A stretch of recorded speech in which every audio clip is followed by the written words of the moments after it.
My name is Russ Tanner. I never intended on being on talk shows or getting involved in chemtrails, but I am here doing these things because in 2005 I lived in Jamestown, New York, and I've always watched the sky, and my home office had a nice view of the sky, and I saw the jets crisscrossing.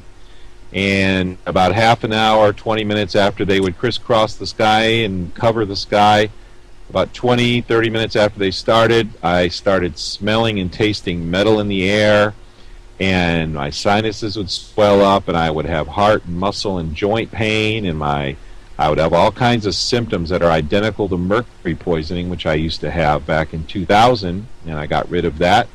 I have my fillings taken out, and I was perfectly healthy for 5 years before that. So in 2005, I discovered chemtrails, and they ruined my life.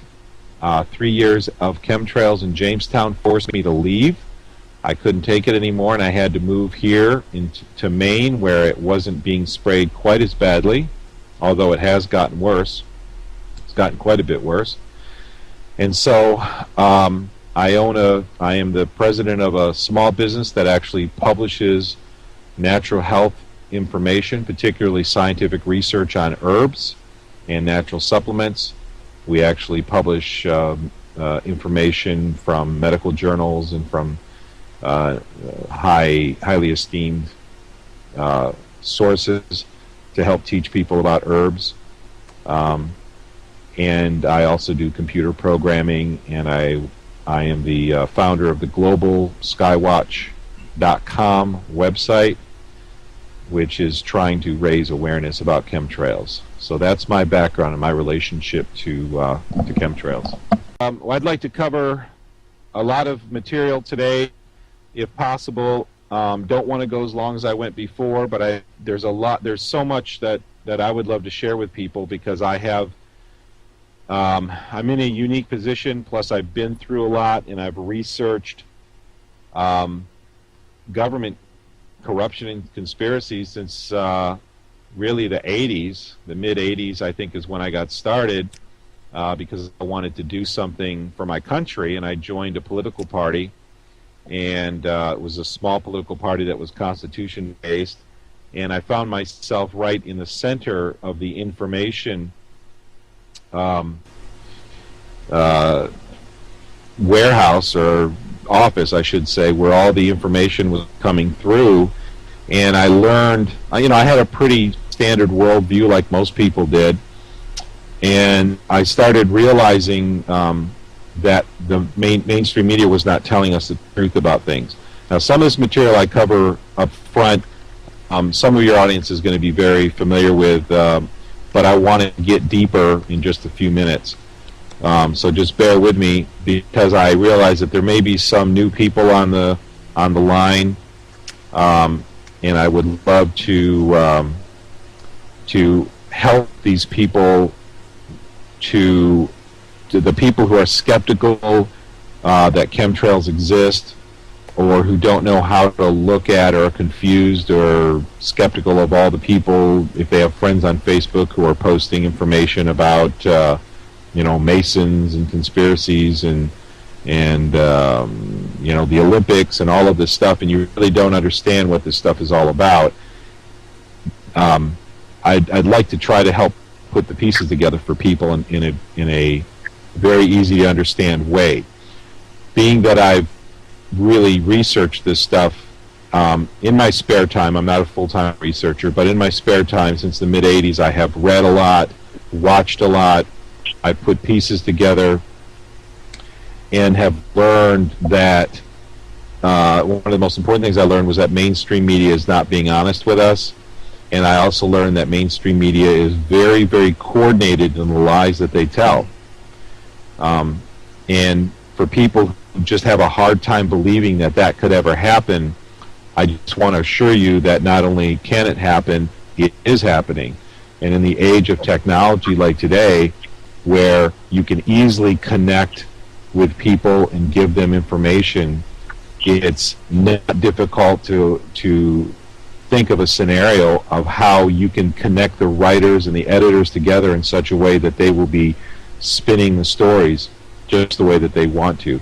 Some of the examples of what I saw early on, and it took me 2 years to fully accept this, but early on, one of the things that convinced me was this. Besides the fact that I was working in this political party, and one of the most common things, let me just tell you, one of the most common things that would happen is there might be demonstrations for one thing or another out in a public park or something, and police would say, oh, there's 10,000 people there, or there's 5,000 people there, and we would get all the official information. And what we would get back from the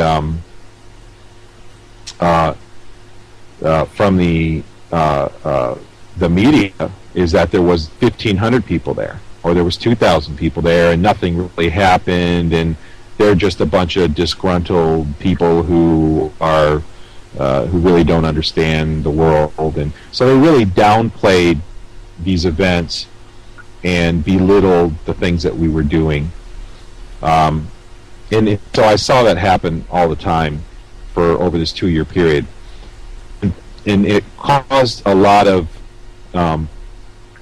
stress in me, because I saw the lies. I saw the lies happen over and over again, and I saw how they kept belittling people who were trying to stand up for the Constitution, stand up for gun rights, stand up for basic human rights, and they would always downplay the power and the numbers that we actually had. And they would use they were very good at making it sound like that we didn't know what we were talking about, and you know, people who are true patriots are just people who have no intelligence. And this is the kind of thing that they would spin. Well, 2 years later, after that, I finally I had a big epiphany. And what happened to me is we had a small group of people who were studying what had happened in Waco, Texas, because in Waco there was a big fire and all these people died, and all the information that was coming from the government was not adding up with the people who were there, or phone calls that got out. And so we had a teaching tape from David Koresh, and we kind of wanted to say, okay, who is this guy and what is he into? What is he all about? And in that teaching tape, this was actually a videotape, he was teaching people from the Bible, which I'm familiar with. All right, so what happened with me is that I had we had one of these teaching tapes, and in this teaching tape, David Koresh was actually saying, he said, if I could move mountains, if I could, you know, open the clouds of the sky, if I could do this, that, then I am God. And I was familiar with that tape because we had watched it, and we were trying to understand who this guy was, because he was really demonized in the media, and we're like, well, we're skeptical of the media, so let's just see what it really is. On CNN, they played a little piece of that clip, but they didn't play all of the other stuff. They just played the little clip where he said, I am God. And the newscaster right before said, this man believes he's Jesus Christ. He's, you know, and they were inferring that he was crazy and he believed he was Christ. And then they would play that little clip, I am God. And that was the moment, I'll never forget it. I get goosebumps just talking about it, where I said, for 2 years I had resisted believing that it was as corrupt and as blatant, and maybe it was me, maybe I was misunderstanding something, maybe, how could this be, how could this be? And finally at that moment I said, okay, there is no way that they can misunderstand that he was saying he's not God because he's not able to do these things, but yet they played that clip and they turned it completely around, and they're demonizing this guy for whatever reason. And that was the big pinnacle in my life, when I, you know, really finally accepted that the mainstream media was deliberately spinning stories. After that, I had as I started looking around and being in the alternative health industry, I saw that websites like quackwatch.com, I track them even to this day, because there's a report called the Bolin Report, where Tim Bolin actually writes a newsletter and tracks the corruption, what they're doing, because they've been in court forever. And I saw this thing where an article about amalgam fillings, and in 2000 I completely recovered from amalgam fillings, from mercury toxicity from amalgam fillings. I had all my amalgams removed, and my life changed overnight. 17 physical illnesses vanished, plus depression, horrible short-term memory. I couldn't remember names, dates, and places. My memory turned around to like a computer. It was incredible how good my memory was. People could tell me a phone number, and I'd just memorize it.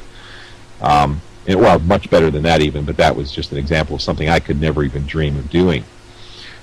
Anyway, so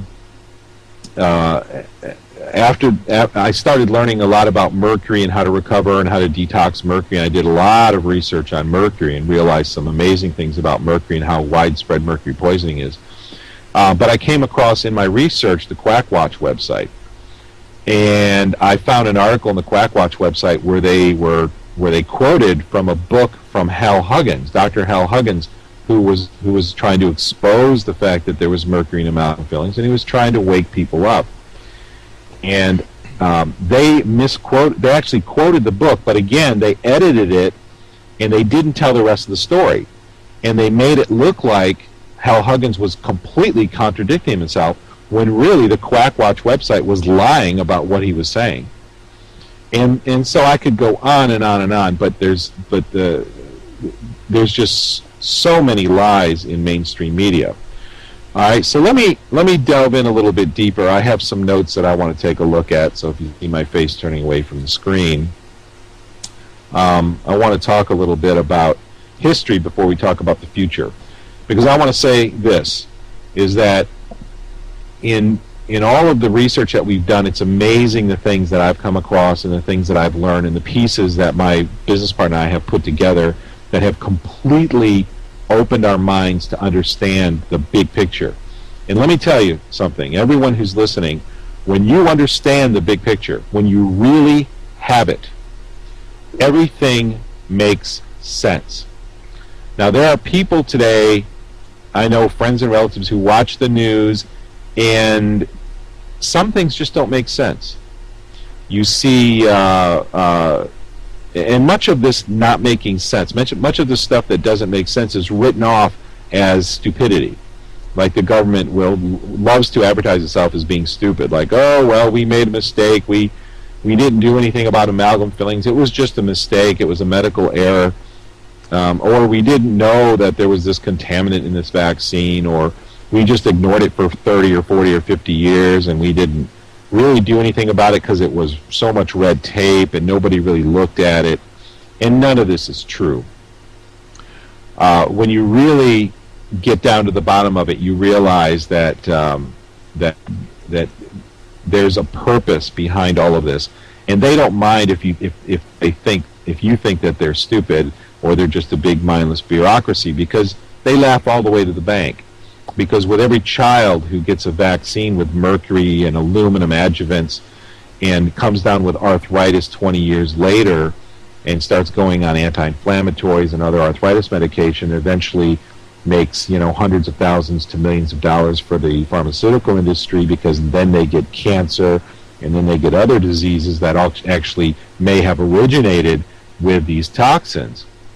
They don't care if you think if the public thinks that the government's stupid, because the pharmaceutical industry, who actually runs the industries, who actually runs the regulatory agencies, the pharmaceutical companies are making out like bandits. They're creating a problem, and they're profiting from the solution. And this is a business model that's called Machiavellianism. It's creating a problem, and then you profit from the solution. We've seen government do this a lot. For instance, Clinton sold the idea of the NAFTA and GATT treaty, especially GATT, to the American public and said it's going to be great for consumers because these free trade treaties are going to drop the prices of consumer goods. Isn't that great? The problem is these treaties let other nations who have virtually who pay their workers virtually nothing, let them import their goods into the United States with no tariffs. And what happens then is 50 cents a day and doesn't have to pay FICA and Social Security and insurance and all of these other fees that add up very quickly, then they can very inexpensively transport the goods they produce over. There's no tariffs to get their product back into the United States, and so they can undersell their competitors. So their competitor sees this and says, oh my gosh, we have to move our manufacturing overseas because we cannot compete. So they move their manufacturing overseas, and this causes a cascade where if you want to survive in business, you are literally forced to move your manufacturing overseas. I have personal knowledge of a mid-sized American company that was forced to move overseas, and hundreds of American jobs were lost. I think it was a little less than 2,000 jobs were lost. Maybe that's considered a small company in the big scope of things, but nevertheless, it had a big impact on the area where they were located. And I knew somebody who worked there who knew what was going on, and they were forced to move their operation overseas, their manufacturing overseas, because their competitors had moved over and they couldn't compete. So all these Americans lost their jobs. So what happens, getting back to my point, is that the industries like to create problems and then profit from the solutions. Now, the solution to a problem is to remove the cause of the problem. So if you take tariffs down in your country and suddenly all your manufacturers go overseas, the logical thing to do is put your tariffs back up. Imagine what would happen in the United States if we put tariffs back up and we said to the world, if you want to sell to the largest market on earth, you have to pay to get in the gate, like we did for decades.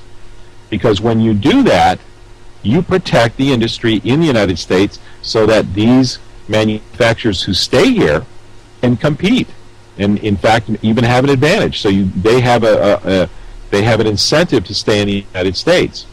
So the logical solution for that problem is to put the tariffs back up. Free trade sounds good because it's got the word free in it, but what it really does is it ruins industry. It forces American industry to leave. So the natural solution is put tariffs back up, but they don't do that. What happens is Americans lose their job, incomes go down, manufacturing jobs are converted into low-paying service jobs, and now nobody has health care. Not nobody, but less people have health care. So they say, oh, okay, well, let's fix the health care problem by doing such and such, like the Obamacare plan. So now we're going to force people to pay insurance, and we're going to do these other things. Well, first of all, one of the solutions to letting people afford health care is to let them have enough money to afford it. That's part of it, and the other one is to get health care costs down, which is a whole other issue. That the reason healthcare costs are so high is because of licensing and regulation. Anyone who's is as old as I am can remember when regulation for the phone companies stopped, what happened? Prices fell through the floor. I remember we used to pay several dollars a minute.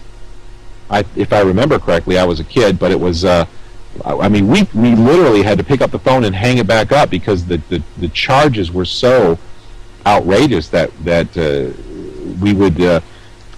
we had to cut our conversations as short as possible. So what happened? They deregulated the phone companies, and then you had these companies were competing in the free market with each other. And what happened? Your quality increased, your prices dropped through the floor. So anyway, this is how this happens. You've heard it said different ways: problem, reaction, solution.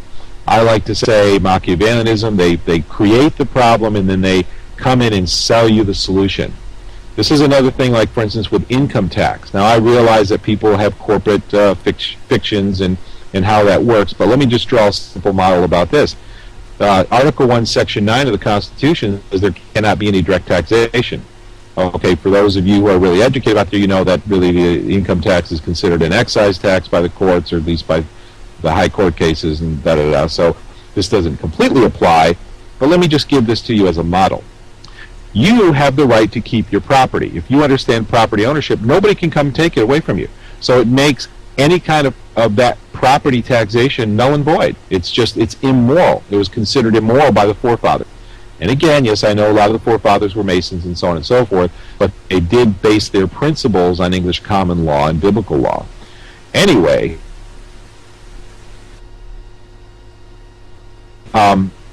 so Article 1, Section 9 prohibits direct taxation, so you should be able to keep your property And your labor is considered your property. In fact, in some writings, it was considered your most valuable property because by your labor, all other property is gained.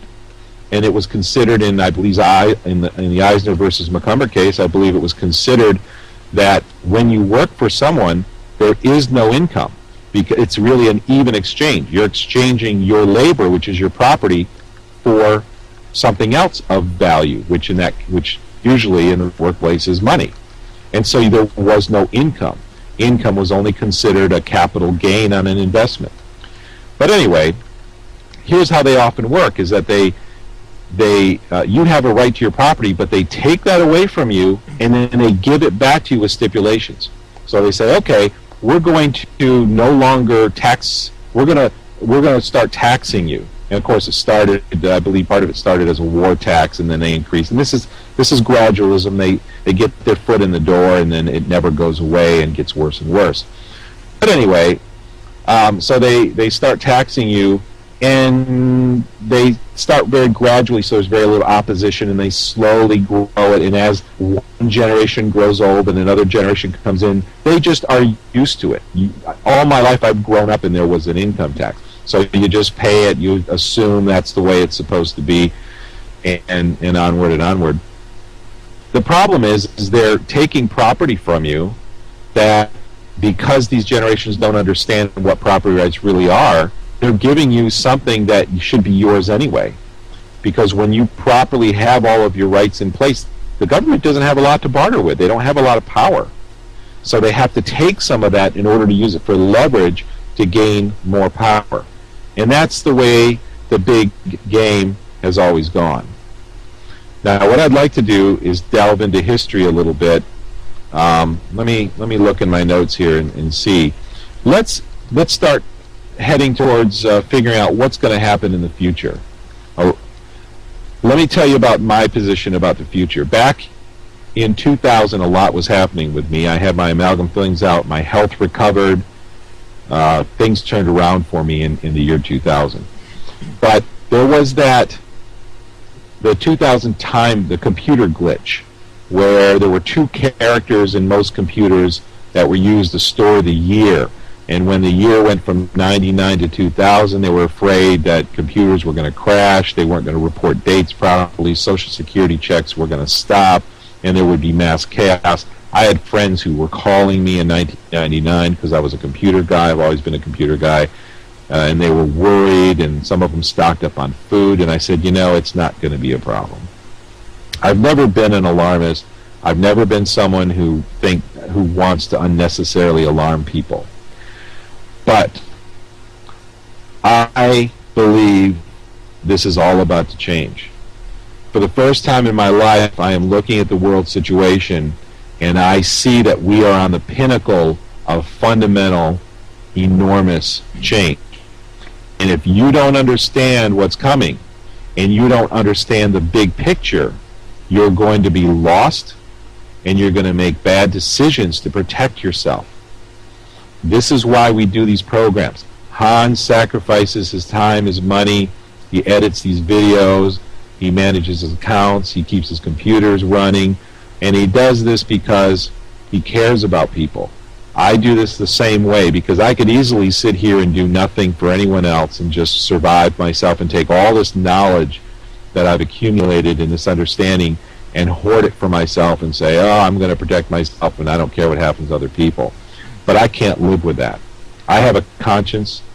I care for other people just as Hans does, and so we make this information available to try to help people prepare. And understand it has nothing to do with pride. Pride is a waste of time. Pride separates people from each other. We should just be humble and look at each other and say, hey, I'm imperfect. There are things I'm good at. There are things I'm bad at. Let's help each other become better people. That's all. It's very simple, and let's not let pride get in the way. And I certainly do my best to not let pride have any part of these discussions because this is not about pride. The last thing in the world I really ever wanted to do is have my face on video and be talking about all these things I've learned. But now that I sit here and have come to this place and I see these changes happen in the world, it is my responsibility to talk about what I've learned. Let's talk about the future. But first, in order to understand the future, we need to understand the past. And what I want to give everybody is a big picture. What is the big picture? Because if you understand the big picture, everything else falls into place. Everything comes together and makes sense, so much so that you begin to be able to predict what's going to happen next. When I first saw chemtrails in 2005 in Jamestown, New York, it wasn't the absolute first time. I actually saw them in 2003 for a day when I was out west. But the first time I actually saw them sprayed on a regular basis in November 2005, they were sprayed a little bit before that, actually. But when I started paying attention, I actually saw this happen and started smelling and tasting them because they came daily. I had a revelation. As soon as I realized that they were spraying particles, I wasn't thinking, oh my God, what are they doing? What's going on? This is crazy. I leaned back in my chair and said, aha, that's how they're going to do it. Because I knew that certain things had to happen in the future because I understand the big picture. I didn't know maybe necessarily that they would use jets to do it. But I knew that they were going to poison and drug the population, and that this had to happen in order for the next wave of events to take place, which we're already seeing happen right now in Texas with the RFID chips, the school children who are being chipped and stamped, and big things are happening. And so I don't want to be an alarmist, and I don't want to ever speak out of pride, because pride is just a waste of time. I want to speak out of a place of helping people, and hopefully we can work together to soften the difficult times that lay ahead of us. Now, in order to understand the future, we need to understand some big things about the past. Throughout history, there have been kingdoms, and these kingdoms have been run by rulers. And when a ruler rules a kingdom, it's very much like when a CEO runs a large corporation. This CEO or this ruler has philosophies, has belief systems, and he or she will make decisions about how that company is run, and will make decisions about how that country is run based on their belief systems and based on their philosophies. And if you understand what their philosophies and belief systems are, you can understand and make sense out of all of their decisions. Because this principle I'm about to tell you is true, is that everything that you do comes out of your belief. Whatever your belief systems are, your actions derive from your belief systems. And this is why we have advertising. Because when you're exposed to advertising, advertisers attempt to change what you believe or to affect what you believe about their product, or about what will happen to you when you get their product and how your life will be changed. This reminds me of a story I heard of a man, this is a true story, who was in a bank robbery. And the bank robber held a gun up to his head and said, "Stay still, give me your money, whatever." And the man was, of course, frightened out of his mind, and he stood there and did whatever he was told. But after a minute, he couldn't see the gun because it was held up to the side of his head, but he heard a little sound like plastic hitting something that was hollow. And he realized that the gun that was being held up to his head was a squirt gun. This is a true story. And as soon as he realized that, he realized that he was not in the position of not being in power that he thought he was. And he then attacked the guy who was robbing the bank, and it all ended well. In that situation, when the gun was up to the guy's head and he couldn't see it, and I think the guys had it painted black or something, so it kind of looked like a real gun. It was one of those realistic guns, but it was just made out of plastic. As long as he believed that that gun was a real gun, then he was in terror. But when he realized it was fake and these people had no power over him, then the situation rapidly turned around. And that's the same situation we have in so many things in our lives. You've heard the saying that 99% of the things that you worry about never happen.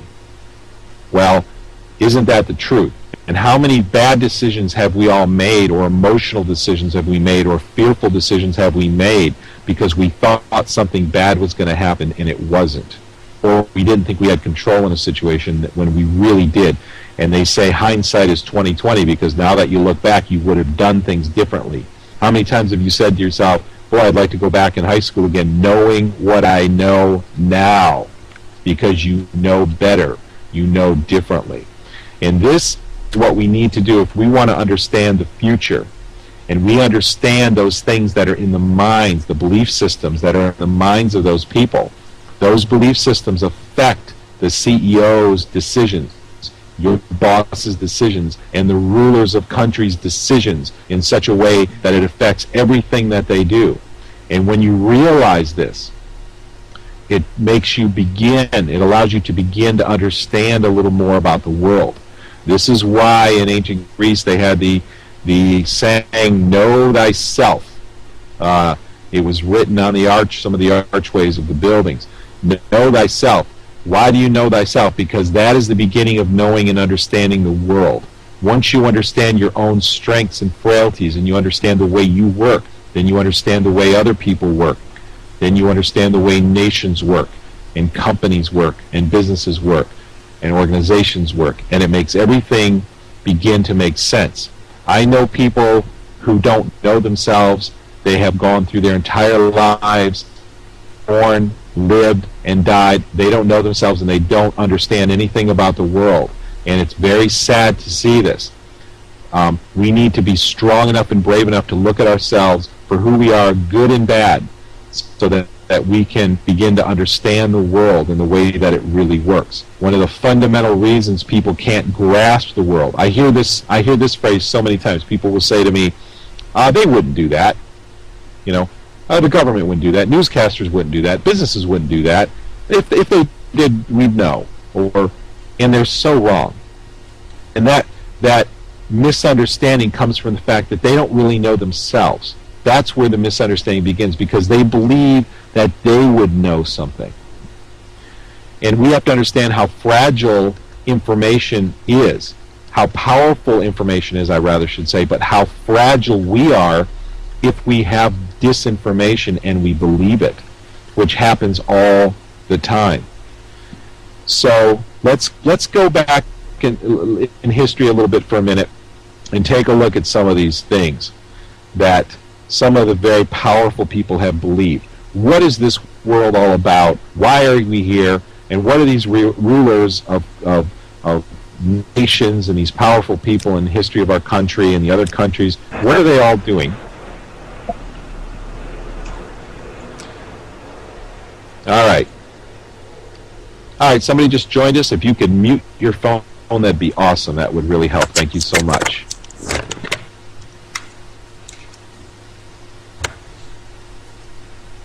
Okay, let me read you a few quotes right from the mouths of the very people who have been powerful in history. And I could go on and on about this, and I really want to kind of run through this and not take too long. But listen to this. Here's a quote from the Associated Press, July 26, 1968. This is from Nelson A. Rockefeller. New York Governor Nelson A. Rockefeller says, as president, he would work towards international creation of a new world order. Now, a lot of Hans's audience, you've heard these terms before, and you might know where I'm going with this, but if you're new and you haven't heard these things before, please listen carefully, because this is very important stuff. Henry Kissinger, former Secretary of State. Many of you know Kissinger because he's been involved in very high-level politics in the Council of Foreign Relations forever. You hear his name on the news from time to time, and many people don't really know the power and influence he really has, but nevertheless, people do know his name. Seattle Post-Intelligence newspaper, April 18, 1975. Henry Kissinger was quoted as saying, "Our nation is uniquely endowed to play a creative and decisive role in the new order which is taking form around us." Many of you have heard George Bush make his statements about the New World Order. In the commencement address at Texas A&M University on May 12, 1989, George Bush said, "Ultimately, our objective is to welcome the Soviet Union back into the world order. Perhaps the world order of the future will be a family of nations." Colonel Edward Mandell House. This was written by historian Walter Mill.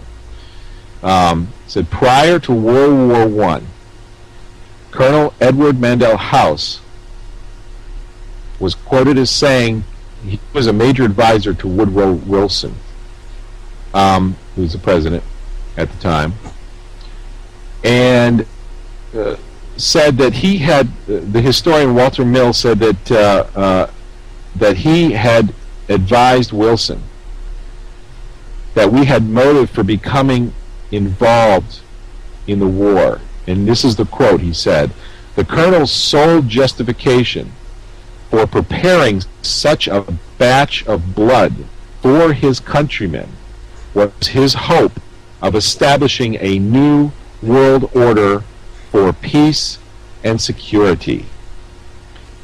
Now, Adolf Hitler, he had the same mindset. And in fact, when you study this, you realize that a lot of these leaders, whether it was Hitler or whether many of these presidents, whether it was the president of many of the large companies we have today, all share a belief system. And in fact,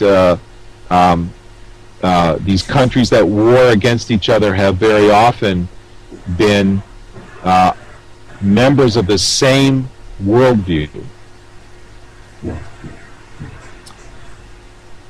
We're having a little noise on the line, so if anybody has a mute button, I would appreciate if you could try to keep that phone muted. It would really help us. Thank you so much. I appreciate that. So Hitler was clearly one of these with the same belief system as the presidents of the United States, in that he wanted a new world order.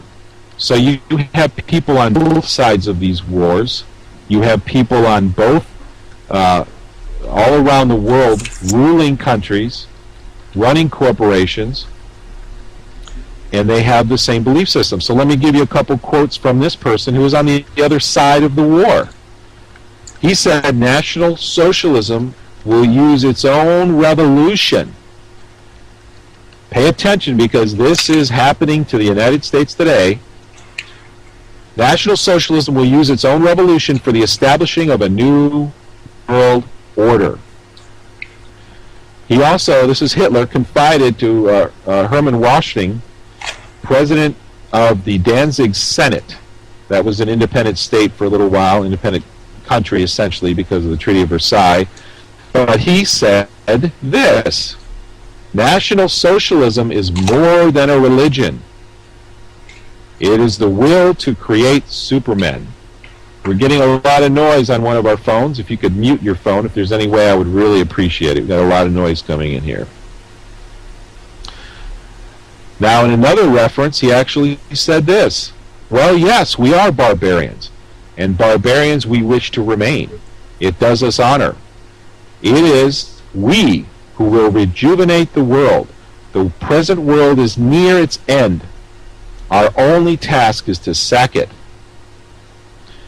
And another quote from a historian who wrote about Hitler exposed that their hidden purpose was not perceived by the world at large.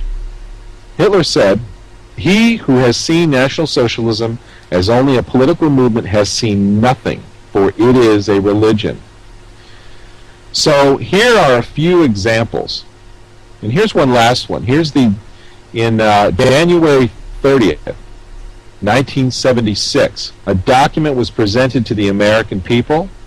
It was signed by, I believe it was 124 total leaders and lawmakers, 32 senators, 19 representatives, and others. And here's what it said. This was a document that was given to the American people. It was presented to the American people. This is related to the United Nations. But it said, and people don't remember this. This is only 1976.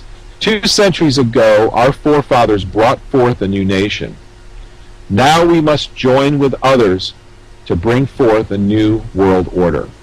Okay, so for the people who have been listening to Hans for a long time and who have been studying this or at least watching videos, you understand where we're going or what we're talking about.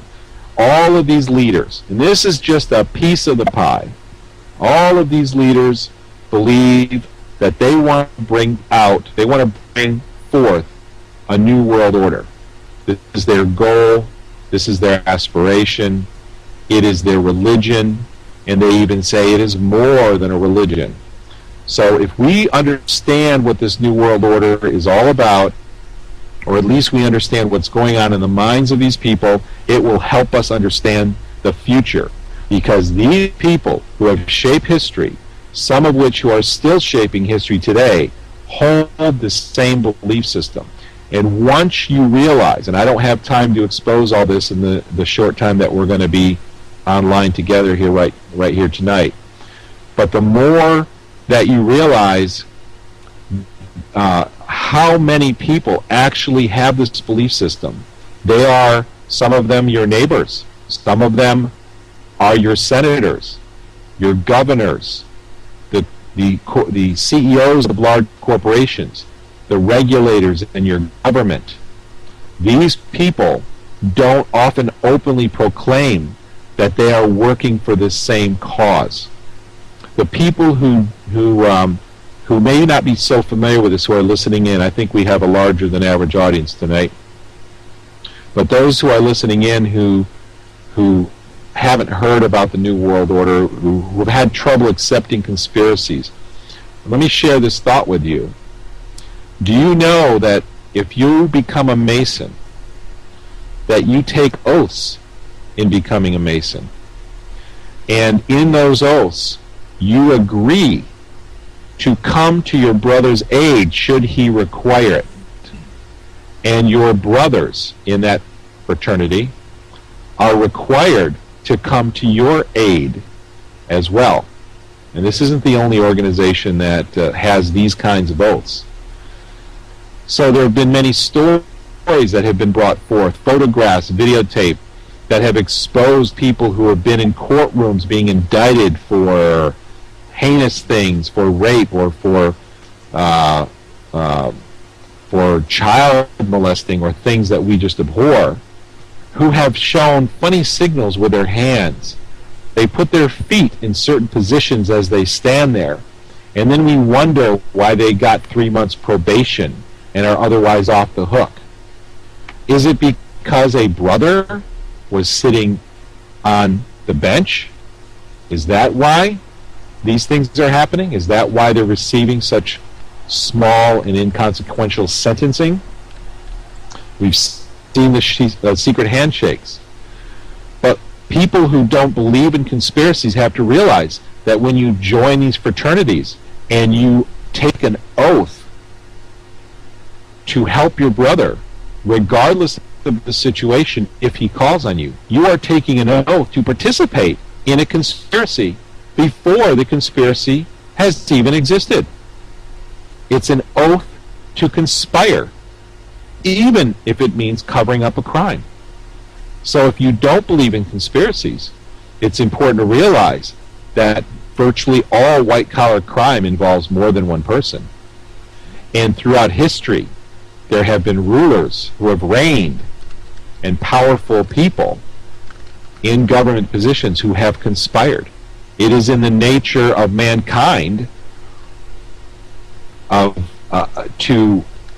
those who aspire for riches, for those who aspire to power, to find themselves becoming part of governments and part of powerful organizations, and today corporations, where they can have that power and they can express that pride and live in that luxury. And so, if you don't believe in conspiracies, take a look at the fraternities and the other secret organizations who take oaths to conspire when it's convenient.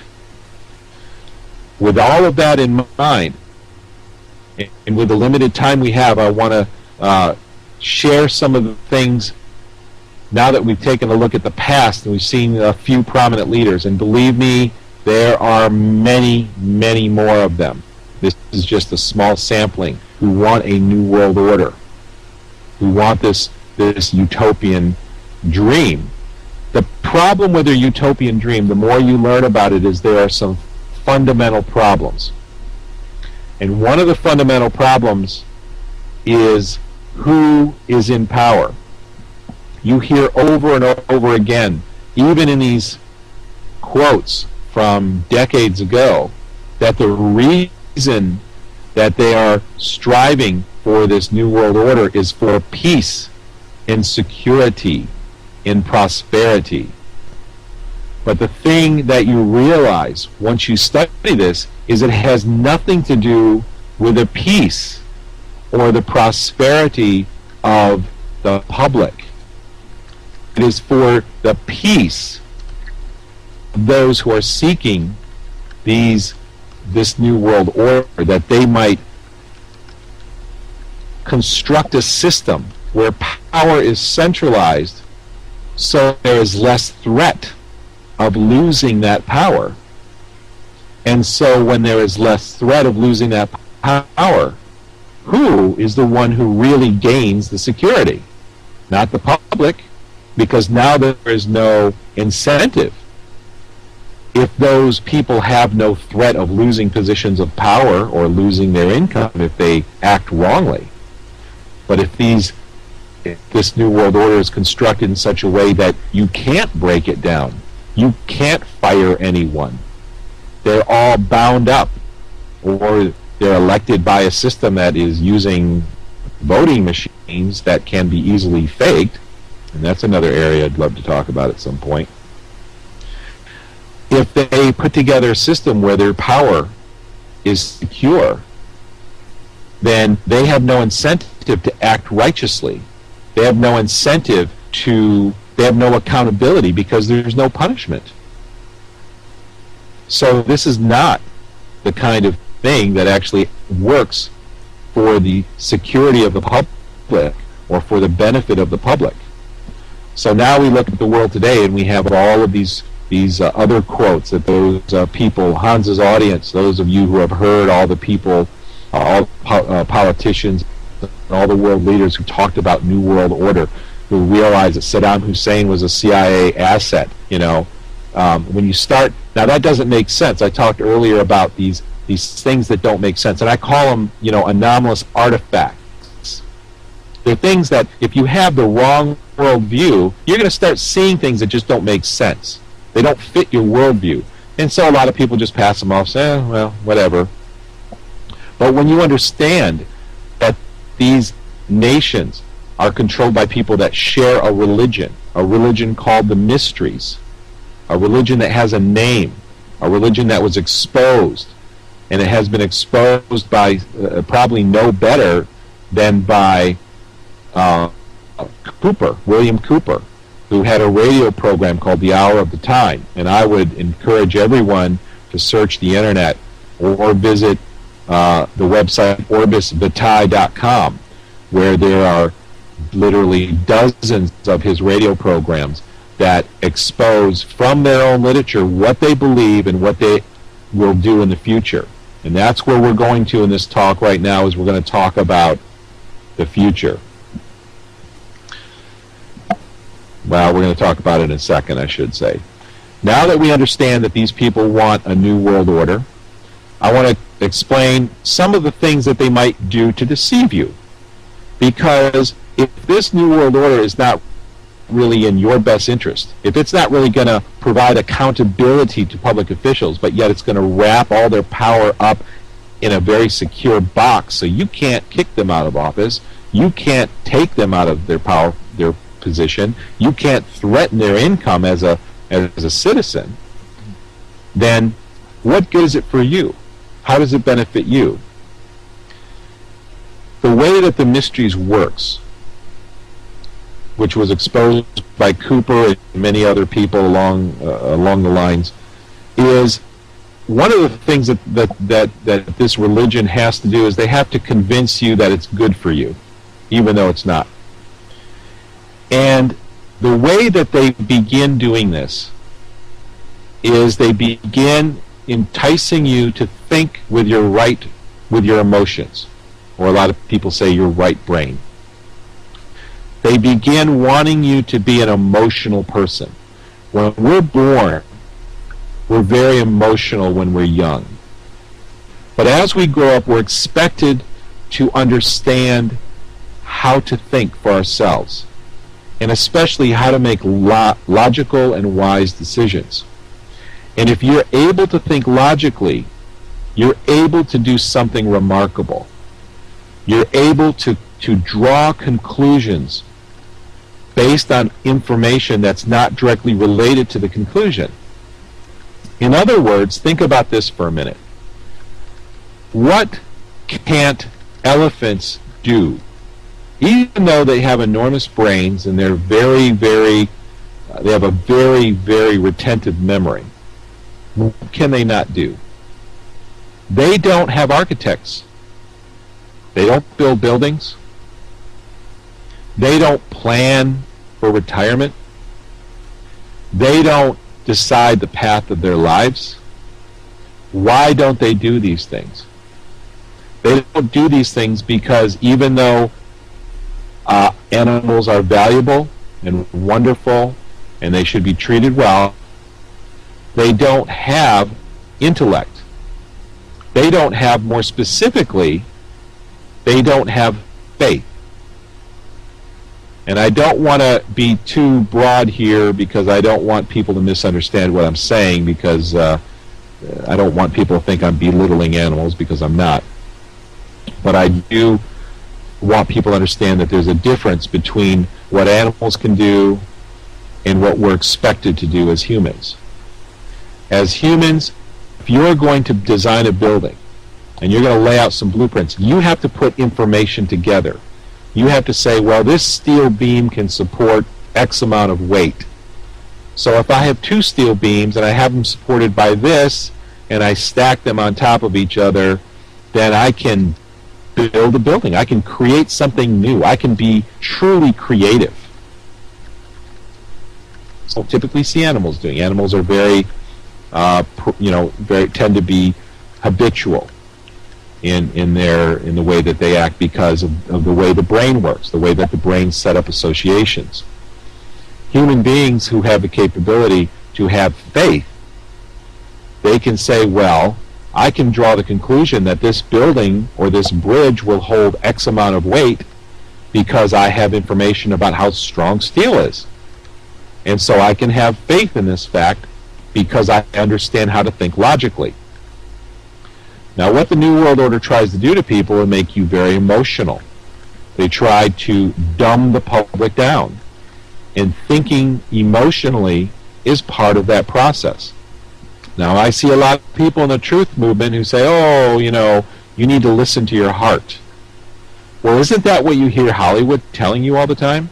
Isn't that what you hear mainstream music telling you over and over and over again? And if you know anything about how to get a movie published or how to get a song to be successful, you often have to have certain political information or certain belief systems that are either promoted directly or indirectly in that song in order for you to get that kind of power behind it, so that it will get airplay, or so that your movie will get the money behind it that it needs to be produced. And one of the most common things is listen to your heart. Listen to your heart. Listen to your emotions, because they should guide you, because they have an intelligence of their own. That is part of the process of dumbing people down. Now, I'm not, one thing where people will get a little confused here and say, well, there's spiritual intuition, and they confuse spiritual intuition with the heart.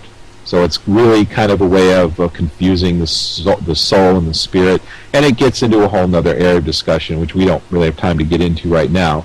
So please don't take what I'm saying in what I would call an absolutist way.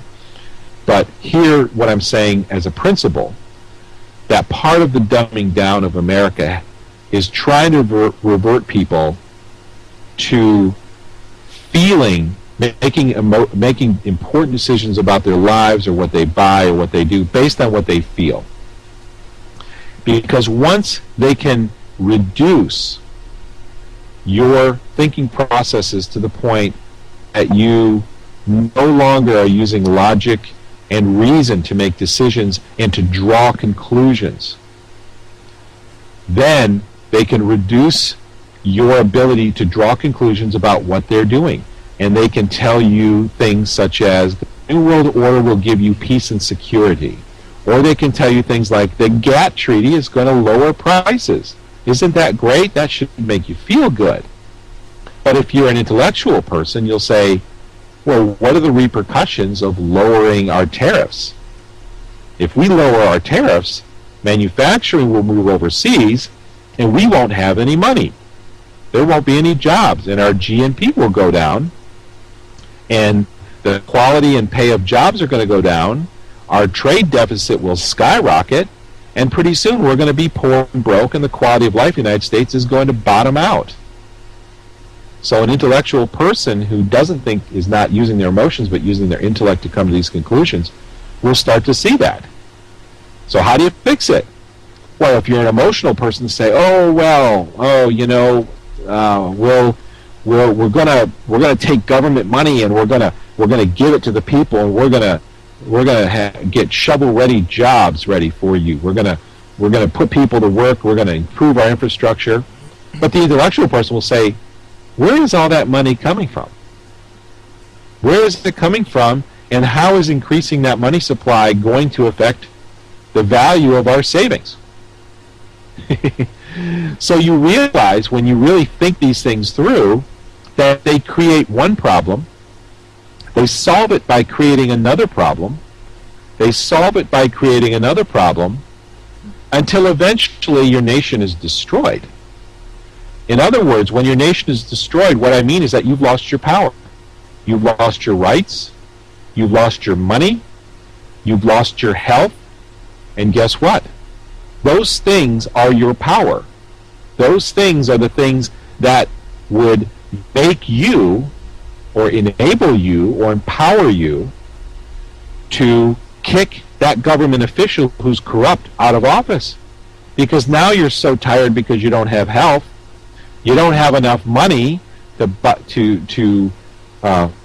take weekends off because you have to work 2 jobs, so you can't take that time in protest or sign petitions or go to that political meeting because you're too busy and you're worn out.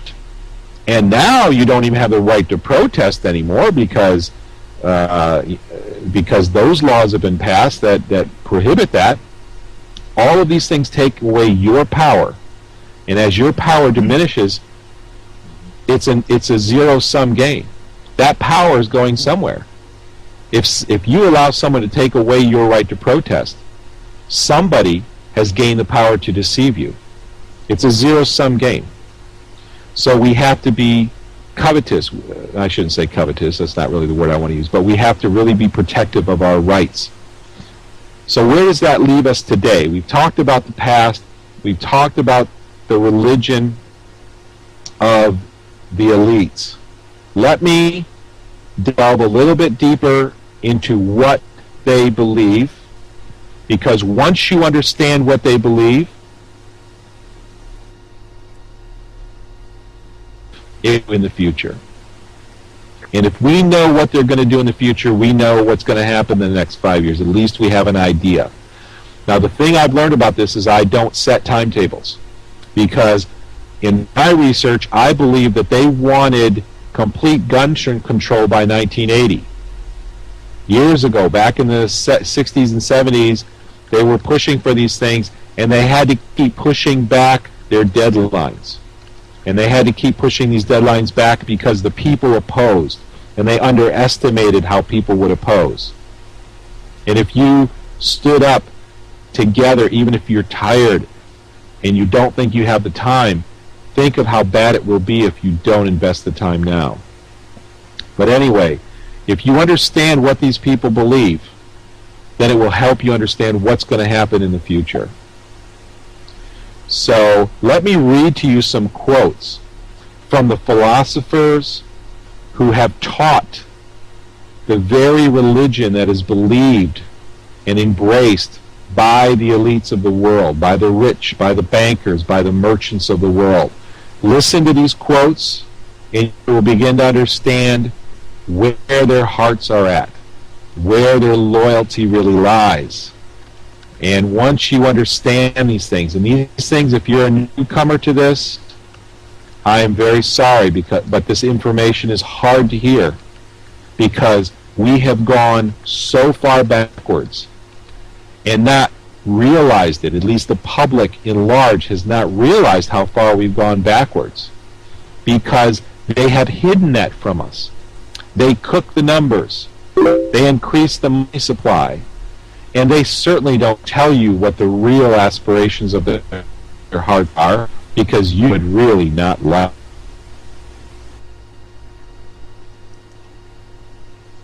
you. William, I respect him, and many real believe of these people who don't lead allegiance to you and your best interests, but they want their own power.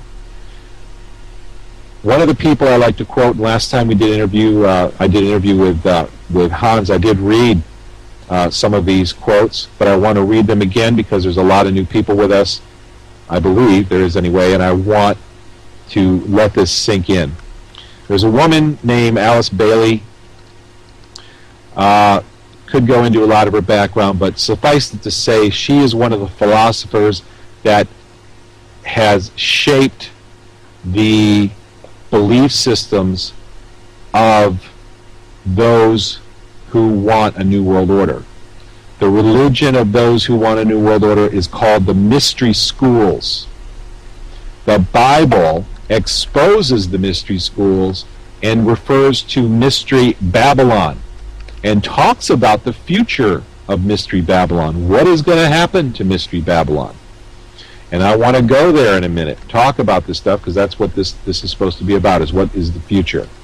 Let me read to you. Alice Bailey actually founded a publishing company called Lucifer Trust. Lucifer. And eventually changed the name to Lucius Trust.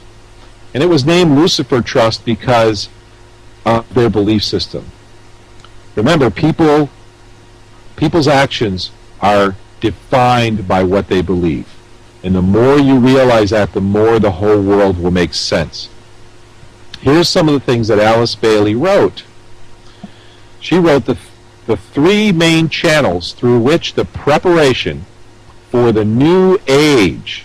Now, when you hear that term New Age and you hear New World Order, they're very closely related with each other. And for people who don't know that or realize that, they have a different view of the New Age.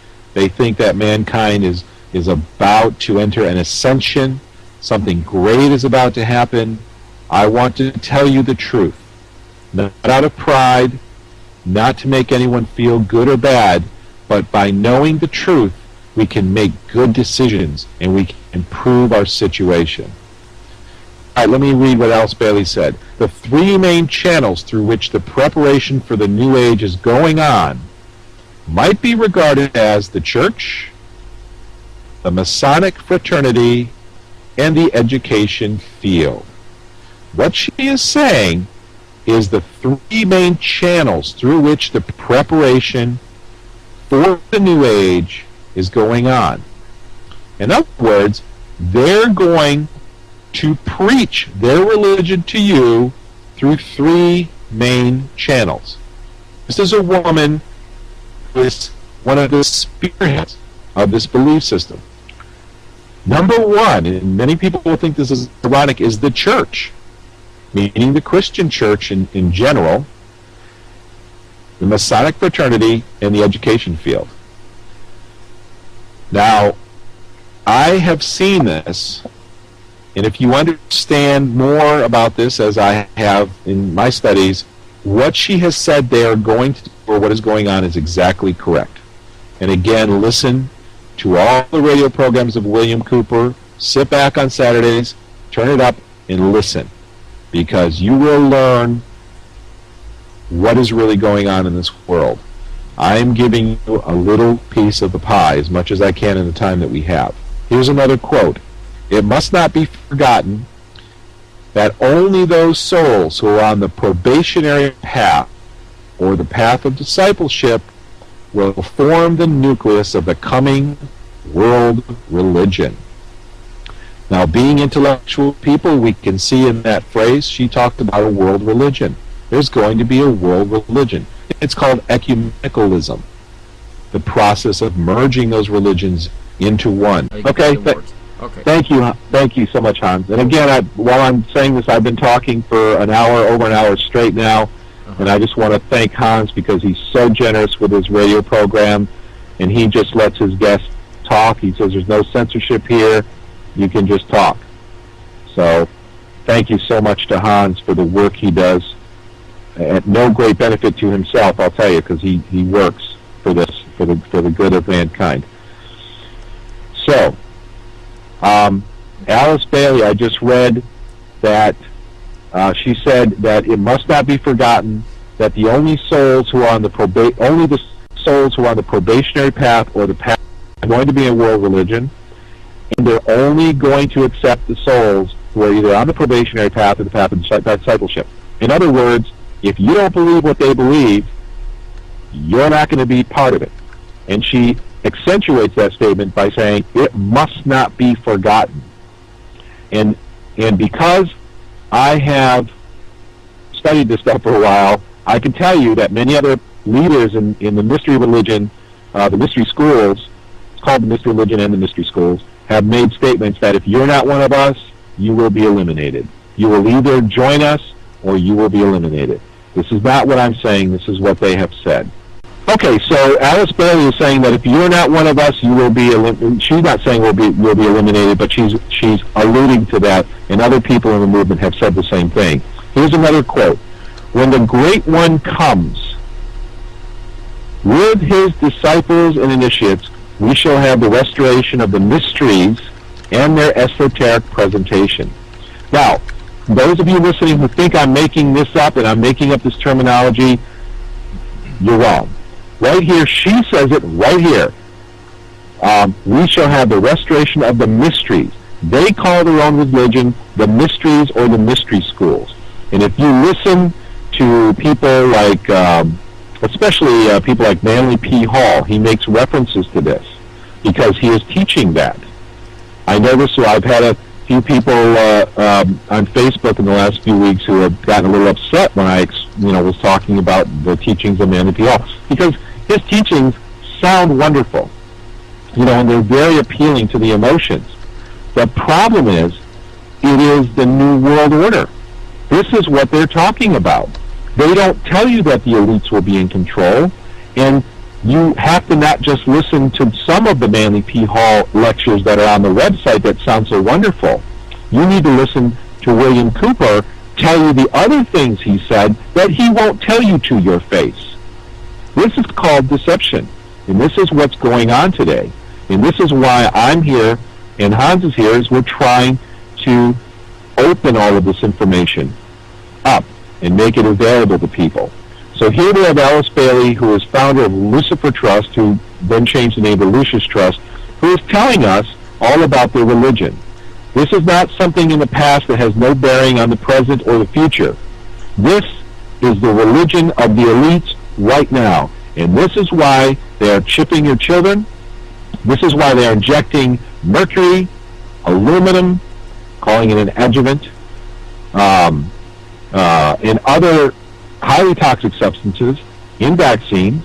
This is why they have used them and not removed them from vaccines. This is why amalgam fillings have had mercury in them for years, because they lower your ability to be intellectual and they cause you to be more emotional. And in fact, mercury is called the fear drug because it induces fear in people. I experienced this as a very shy teenager growing up into adulthood, because I had amalgam fillings that leaked. And because I'm high testosterone, I don't produce glutathione as well as most other people do. I'm probably in the lower 20% in terms of how well I produce glutathione. And so since glutathione is the substance that naturally gets rid of mercury, I became very mercury toxic. And henceforth, I was very fearful. When the mercury was, I couldn't stand, I had fear of confrontation. I always had fear that I'd get in a car accident, all kinds of fears. But guess what? When that mercury came out, it went away. So what's happening today with chemtrails? I'm about to blow the lid off chemtrails. I'm going to share some things with you that I think are going to really blow the minds of some people, because we're only hearing part of the truth about chemtrails, I believe. But let's get back to the religion of the elites, because if you understand their religion and their belief system, you can understand why things are happening the way they are happening today. All right. Rockefeller once made a comment where he said the best way to win a conflict is to control both sides. Let me read to you an excerpt from New American Magazine from October 19th, 1992. Okay? In this, it's called The New World Religion by William Jasper, and he quoted the New Age leader Donald Keyes, who is the president of the Planetary Citizens and author of the book Earth at Omega. Okay? Now, listen to what he has to say. He said, we have meditation at the United Nations. He's one of the leaders at the United Nations, by the way. A couple times a week. The meditation, and there's nothing wrong with meditation, but there's a few caveats you have to be aware of. The meditation leader is Sri Klumnoy. And this is what he said. Quote, the United Nations is the chosen instrument of God, a divine messenger carrying the banner of God's vision and outer manifestation. One day, the world will treasure the souls of the United Nations as its very own with enormous pride. For this soul is all-loving, all-nourishing, and all-fulfilling. Now, you all thought, probably not you all, not if you're Hans' audience, but if you're a newcomer to this, you probably thought the United Nations was just the reconstruction of the League of Nations trying to keep peace among the nations. People who have been in this for a while have a whole different idea about what it's all about. The United Nations actually sponsors an organization called H.A.A.R.P International. H.A.A.R.P International sponsors the website of Maitreya. Now, here's where this gets really interesting. Now we're going to start getting interesting here. Maitreya is a self-proclaimed messiah. He has done tricks in front of audiences, such as disappearing in thin air, making objects disappear, things that look like teleportation, all kinds of incredible, fancy things. And there are many people who have claimed to have witnessed this. He claims that he is above Jesus Christ and most of the other leaders who have come before him. He is the teacher of these people. Now, let's join two pieces of, let's be intellectual here and join two pieces of information together. UN sponsors H.A.A.R.P International. H.A.A.R.P International sponsors Maitreya. Maitreya is a messiah, a self-proclaimed messiah, who is teaching, guess what? The religion of the New World Order. The religion of the five-pointed star. The religion that makes man divine. Now, you've seen Michelangelo's painting of the man. If you superimpose the five-pointed star, this is one of the meanings. Symbolism, this occult symbolism has multiple meanings. In fact, it's used to deceive the younger initiates. This is by their own profession. I'm not saying this. This is what they've said. That symbology, I believe Manly P. Hall said this. I could be misquoting. It may have been Pike.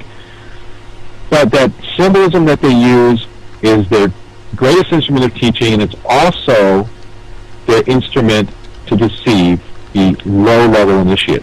So in other words, when you first go into one of the fraternities or one of the secret societies, they lie to you right off the bat because they don't want you to have the good stuff. They don't want you to have access to the good information. And the big irony about this is they produce movies. And this is the manifestation. Now you can start to see, how does this manifest in the world? Well, these people make movies like, I think it was called Anastasia, if I remember right.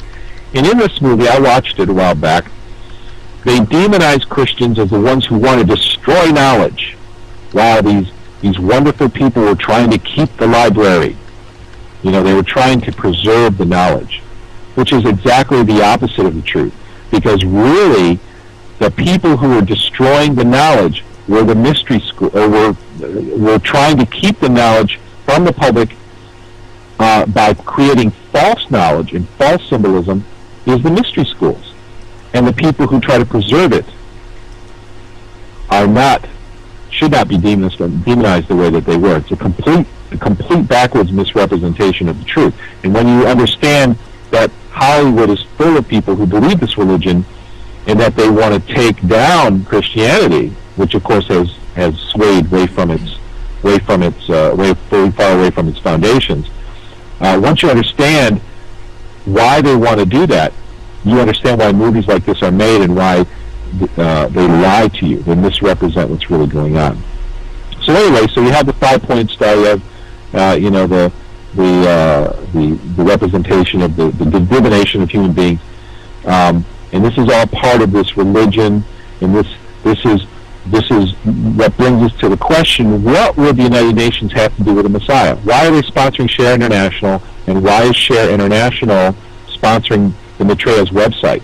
You actually see the mixing of politics and religion here. They will go to all means in the public realm and say you shouldn't mix politics and religion, yet their religion is completely controlling the political system today. And William Cooper talks about this in one of his first 5 in great detail in his series Mystery Babylon, which you can listen to at orbisvitae.com. Please go there and take the time over the next few weeks to listen to the 42 historic radio broadcasts that will teach you about this stuff. The website is Orbis, O-R-B-I-S. Orbis, it's kind of like the word orbit. It means circle in Latin. Orbis Vitae, which means life. VITAE.com. Orbisvitae.com means circle of life. Go to the home page, scroll down, and you'll see all of William Cooper, a link to all of William Cooper's stuff that you should listen to. That gets into great detail, which I can't go into all detail about this tonight, because we're going to get talking about the future and what's going to happen based on their belief systems. What are some of the manifestations of this religion? Why does the UN have an interest in a Messiah? That's because there are things that are going to happen in this world very soon. Because part of the process of securing their power is that they are going to do something astonishing. Now, I'm going to tell you what they're going to do. I'm going to go ahead and give you a spoiler. But before you think, oh my God, this is ridiculous, I'm going to point out where it's already happened in history. In fact, it's happened several times. What they're going to do is they're going to present a man as a god. And that man is really a member of the mystery schools.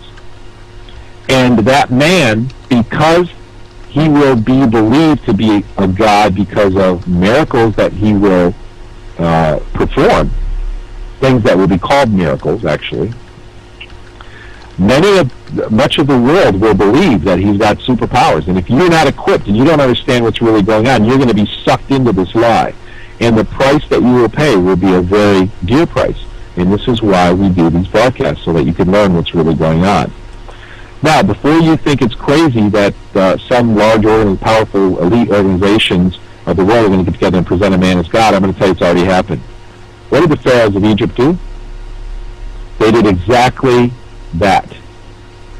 What did the Roman emperors do? Exactly that. It's nothing new. The only thing that's different this time is that they have technology.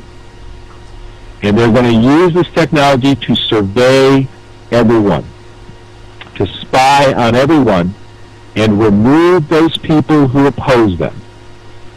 That is the spoiler. That is what's going to happen. And I want to embellish that a little more in just a minute. First, I want to teach you a little more, read to you a little more about their belief systems and what they believe.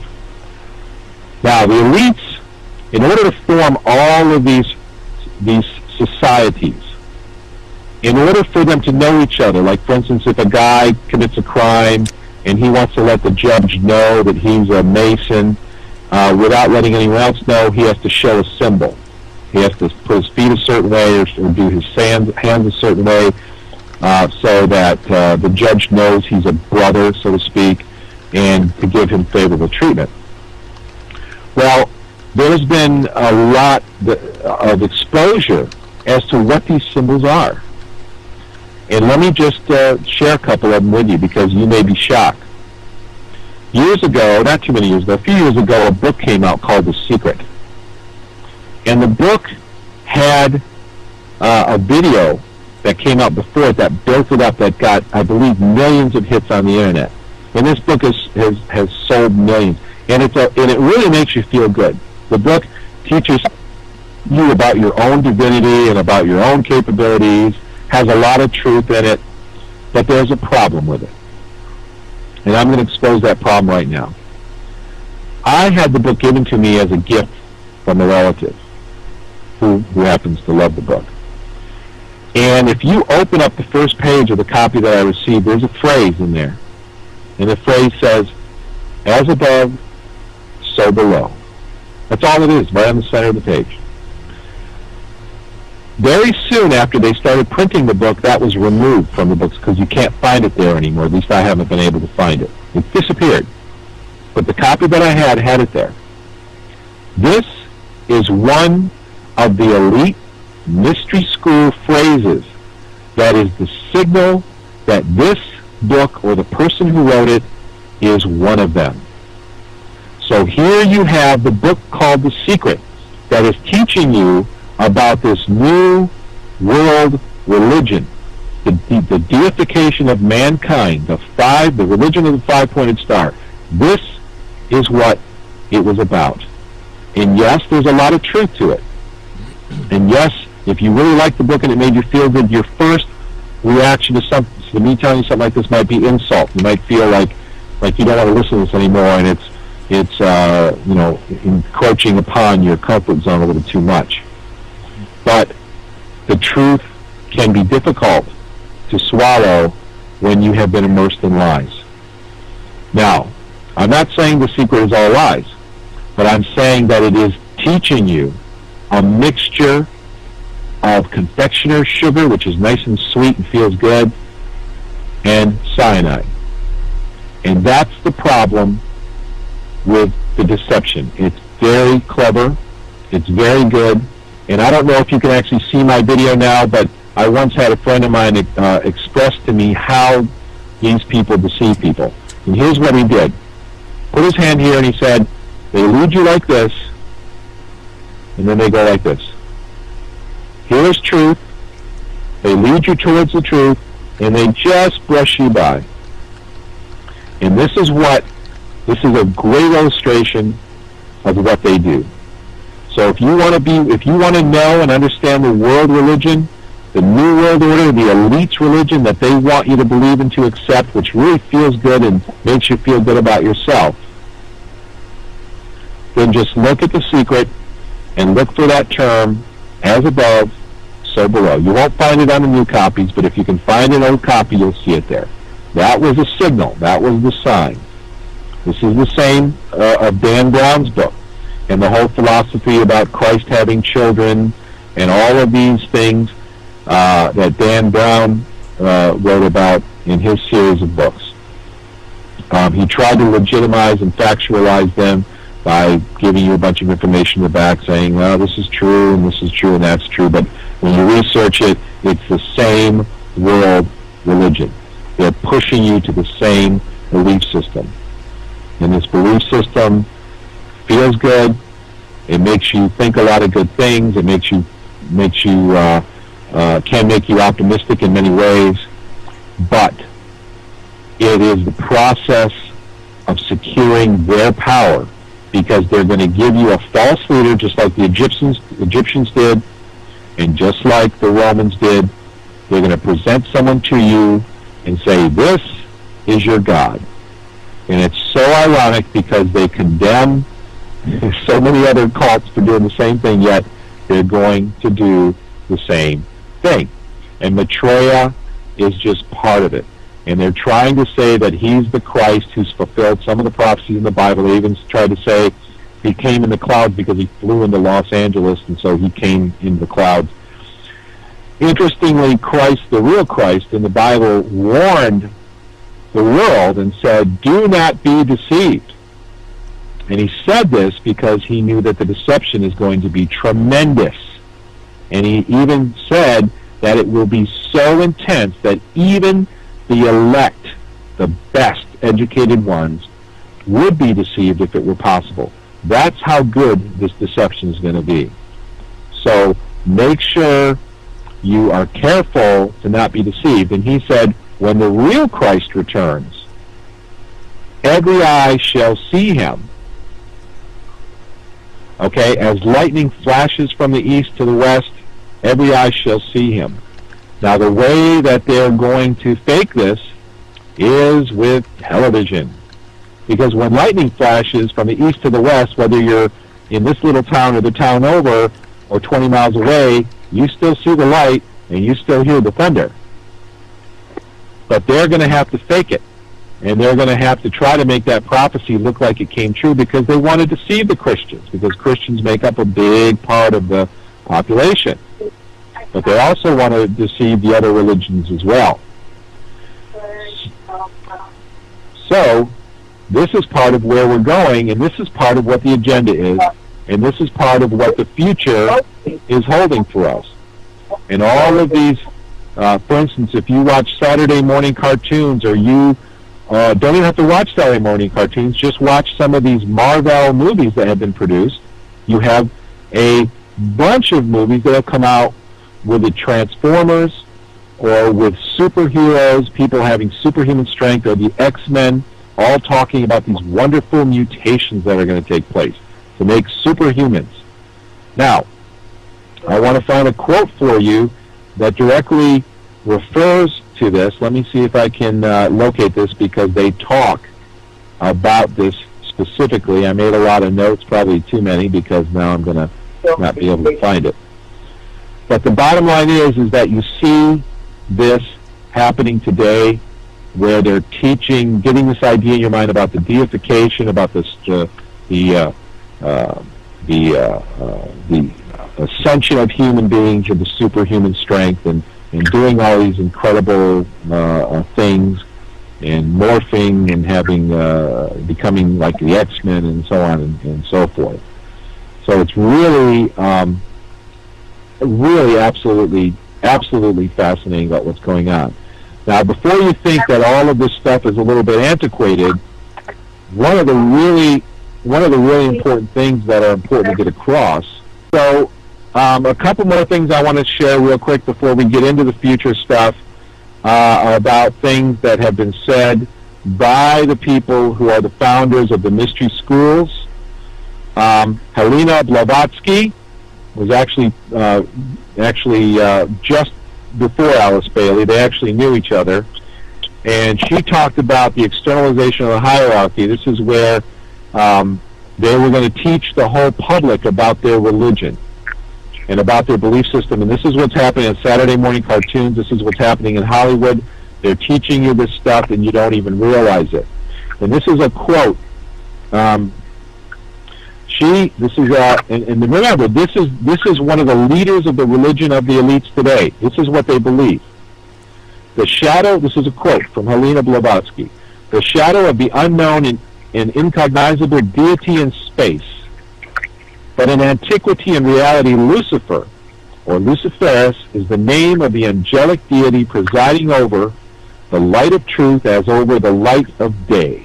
This is in The Secret Doctrine. In another quote, the great lie is that Lucifer, here's a quote from Blavatsky. Again, this is the religion of the elites today. This is why they're spraying chemtrails. This is why they have poisons and vaccines. This is why they are, this whole philosophy and belief system is what's leading them to do these things. Here's the quote from Blavatsky. Lucifer is divine and terrestrial light, the Holy Ghost and Satan at one and the same time. The secret doctrine. Does that sound familiar? The book The Secret? Isn't it interesting how those two things are so tightly tied together? They play a lot of word games and a lot of phonetic games. Alice Bailey, in the UN, here's another quote, this is paraphrased. In the UN is a group of thinking and informed men in whose hands lie the destiny of humanity. This is largely under the control of many fourth-way disciples. If you know what a fourth-way disciple is, that should wake you up a little bit and understand the religious implications behind the new, United Nations. Now here's a quote from Manly P. Hall. Actually, getting a lot of noise coming through there. Got it. Okay, we're getting a lot of noise. I can hear my voice coming back through. Maybe you could hold your thumb over the mouthpiece or something. Maybe there's some way we could get that because it makes it hard to hear. Thank you so much. Manly Palmer Hall said, the genuine esoteric associations always required that disciples prepare themselves for careers of practical services. The student, that means the student of the mystery schools, was expected to attain to a state of unusual skill or proficiency in some branch of learning. He was then to practice this profession or craft as a means of extending his sphere of influence, of constructive influence. He was to teach, through example, enriching his chosen vocation with the overtones of enlightened religious philosophy. He's talking about the mystery schools. Here's the last part of the quote. Thus, gradually creating a significant zone of influence, he was available for whatever task the keepers of the great plan required. Now, I've heard from a lot of people who like Manly Palmer Hall and they're into his religion, but you need to do your homework and realize that he was teaching you and he knows it. The Great Deception. This is the Great Deception, the New World Religion, the New World Order religion, the United Nations religion. It's all homogeneous and all the same thing. Now let's talk about the future, and we'll talk about chemtrails. I really hope that people don't listen to your heart, because your emotions are going to be caressed, they're going to be seduced, they're going to be enticed to follow, to listen to these people. You want to understand who they are. I had somebody write to me on Facebook just, I think, a day ago saying, who cares who's behind these movements? That's not what's important. It is very telling about what they believe and where this is actually going and what it's all about. If you have someone who is an elite, who is a Luciferian, who is promoting these movements, then you better do your research and find out why and what the end of it is. Should you be involved? Should you believe it? Or is there something that they're hiding from you? Now, what's going to happen in the future? Anybody who listens to Hans and his radio shows, have listened to his guests, know about how things are going in the world. There's inflation. People are sick all over. I've never in my life known so many sick people. Prices of food, gas, electricity, and water are going up. The TSA is not only inspecting people at airports, now they're at train stations and bus depots. In some states, especially Texas, RFID cards are being handed out, or they're looking for palm scans. They're using laser scanning devices. They're getting people used to the idea of taking a chip, taking some kind of identifier with them. Government is taking, through executive orders, Obama has given himself the power, although I truly believe executive orders are not really law. It really there is no justification for executive orders, but they pretend it is. And through executive orders, he has gained the ability to confiscate all private property, all transportation, all communication, and all infrastructure of the United States. I'm not making this up. Go online, go to GovTrack. I forgot what it is. GovTrack.com, perhaps, and you can read the bills or the summaries for yourself. They're fighting hard to restrict firearms, which is the last stage in their own literature before an actual physical invasion. Firearms are the last thing to go. Roundups for FEMA camps. Anybody who's been tracking and keeping an eye on these things, most of Hans's audience are familiar with the way things are going. But there are going to be some very surprising things that are going to happen. There are some very intense deceptions that are going to take place. And before I dwell on that, and I'm not going to go on too much longer, I've already been talking for over an hour and a half now, and I thank Hans so much for being so patient and letting people have this forum to get this information out. But let me talk a bit about chemtrails, about what's going on with them, where they're taking the whole chemtrail thing. Chemtrails, of course, are a big issue with me, and I'll tell you why. They're a big issue with me because I can smell them, I can taste them, and because they ruin my health. They cause me to have an inflammatory reaction that is very severe, and so I have to take a lot of herbs and supplements to keep myself functional. Now, one of the things we know that chemtrails contain is aluminum. And Dr. Russell Blaylock, who is a famous neurosurgeon who talks a lot about, who is very educated about what's going on in the world today, about the deception, about the harmful things that are taking place with vaccines and with amalgam fillings and with the red coloring in dentures, where mercury can off-gas from some of them, or tattoos. Some of the inks are toxic. If you're going to get a tattoo, if you must, you have to make sure you don't get a toxic ink. But he has been helping to expose many of these things, and we're very grateful for his information. Some of the things he's written about nano-sized aluminum. These are quotes from an article he wrote called Chemtrails, Nano-Aluminum, Neurodegenerative and Neurodevelopmental Effects.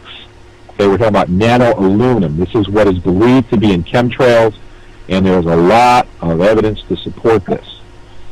Tests, geoengineeringwatch.org, I believe it is, has a great page that has a collection of test data, water tests, soil tests that show aluminum and barium levels way over what they should be, and there's no good explanation of where they're coming from except chemtrails. Dr. Blaylock says this: there is evidence that they are spraying tons of nano-sized aluminum compounds. He also goes on to say, it has been demonstrated in the scientific and medical literature that nano-sized particles are infinitely more reactive and induce intense inflammation in a number of tissues. Of special concern is the effect of these nanoparticles on the brain and spinal cord, as a growing list of neurodegenerative diseases, including Alzheimer's, dementia, Parkinson's disease, and Lou Gehrig's disease, which is ALS, are strongly related to exposure to environmental aluminum. He also goes on to say, inhaling this environmentally suspended nano-aluminum will also produce tremendous inflammatory reaction within the lungs, which pose a significant hazard to children and adults with asthma and pulmonary diseases. I have a big problem with chemtrails because they cause me to have a bad inflammatory reaction. And let me tell you, I have been in chronic pain since 2005, for 7 years now, and this is why I'm angry and upset about this.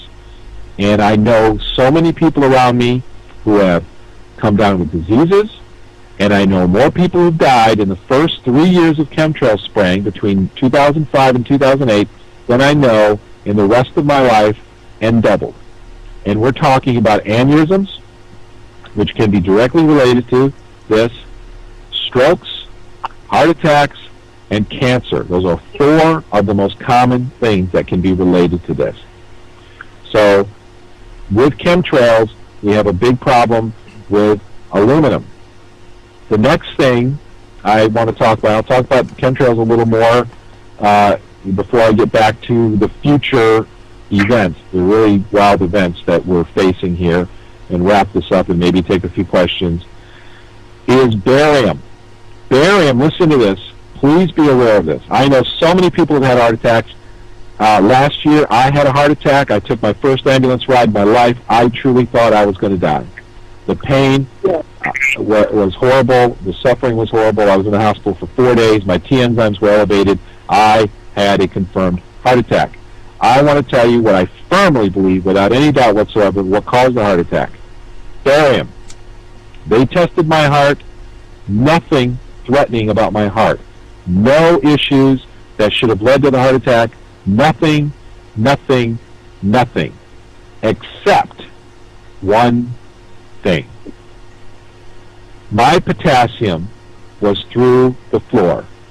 After my first big blood test, the nurse came to me, and I had some good conversations with this nurse. I told her all about my mercury filling experience, and her eyes were like a ghost. She said, really? She didn't know about any of this stuff. It's just amazing to me. These are medical people, and I know a lot of medical people. She came to me with these 4 big horse pills, and I don't take anything unless I know what it is. So I said, well, what's that? So it's potassium. She looked at me with this dread in her eyes, and she said, your potassium is low. And she said it like she really meant it. Well, guess what? Barium depletes potassium in your body. And if your potassium gets low enough, it can induce a heart attack. In fact, barium is used in animal testing laboratories to induce artificial heart attacks in laboratory animals. So that is one of the dangers of chemtrails, with all of this barium exposure that we're getting. And my question to everyone out there is, how urgent should this issue be in light of the fact that so many people are dying of heart attacks and have no idea that they could be protecting their lives by taking potassium and taurine, which helps your heart maintain the potassium and magnesium electrolytes. Taurine helps a lot. So these are 2 of the things with chemtrails that people really need to know about to protect themselves. Now, there's so much I could talk about with chemtrails. I've identified 7 different flavors. Actually, it's 8 now. I haven't updated my website to reflect the new type, but the new type smells kind of like a mixture of burning rubber and maybe I don't know. There's nothing to relate it to. But there are at least 7 types of chemtrails that have distinct taste and odor. They have symptoms that overlap significantly with each other, and I think that's because several of them contain the same thing. I think chemtrails also contain mercury. There have been articles for several years now talking about the skyrocketing mercury levels in our soils. And the official mainstream media explanation has been that the Chinese are building so many coal-burning power plants that all that mercury coming out of those power plants is being deposited in our soils. Well, the California Board of, I can't remember their name right now, the California organization did a study and concluded that these metals are not coming from China. So where are they coming from? Where is all this mercury coming from? Well, I'm in a unique position because I had mercury poisoning. I know exactly what it feels like. I know that it causes my ears to ring. It causes my thoughts to loop. It causes me to feel hyper and tired at the same time, or at least tired and hyper going back and forth. It makes me feel overheated. Some people, it makes them feel cold because it messes with your thyroid hormones, with your T3, with your thyroid, your TSH, and it causes literally over 200 of the most common diseases today. This is not me saying this. This is Dr. Hal Huggins, who's written at least a couple books on this subject. Now, I know what mercury feels like, and when they spray, one thing people need to be aware of is that if you're whether the mercury is coming from chemtrails or from amalgam fillings or other sources, that it can be greatly exacerbated by coffee, by caffeine, and by sugar. And if you do an experiment with yourself and you have ringing in the ears, this is one of the easiest ways to experiment. Have sugar, see if the ringing doesn't get any worse. Then go off sugar for a couple days and see if it doesn't subside. Now, it's not a very good control test because some days chemtrail spraying may be heavier than others. But if you do that test several times and realize that there's a pattern, that there is a tendency that when you have sugar and caffeine, you have tinnitus, which is ringing in the ears worse, or your muscles are much more tight, then you could be looking at mercury. This is one thing that I found very interesting, is that if I drink coffee, I drink very, very little coffee, but if I'm mercury toxic and I drink coffee, 22 hours later I'll have a coffee withdrawal. What happens is your capillaries start constricting, and you can get coldness in your skin, and your joints can start hurting, and you get pain. You can't think, so you don't have good blood flow to your brain. And so, with mercury, in the presence of mercury, the effects of sugar and caffeine are multiplied. But if you don't have mercury, and this is what happens.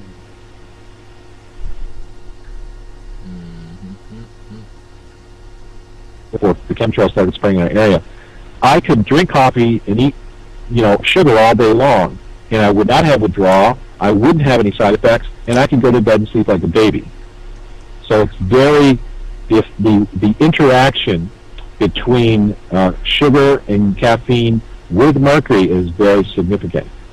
Now, before I wrap up and talk, give you some my big pinnacle thoughts I want to share with you about the future.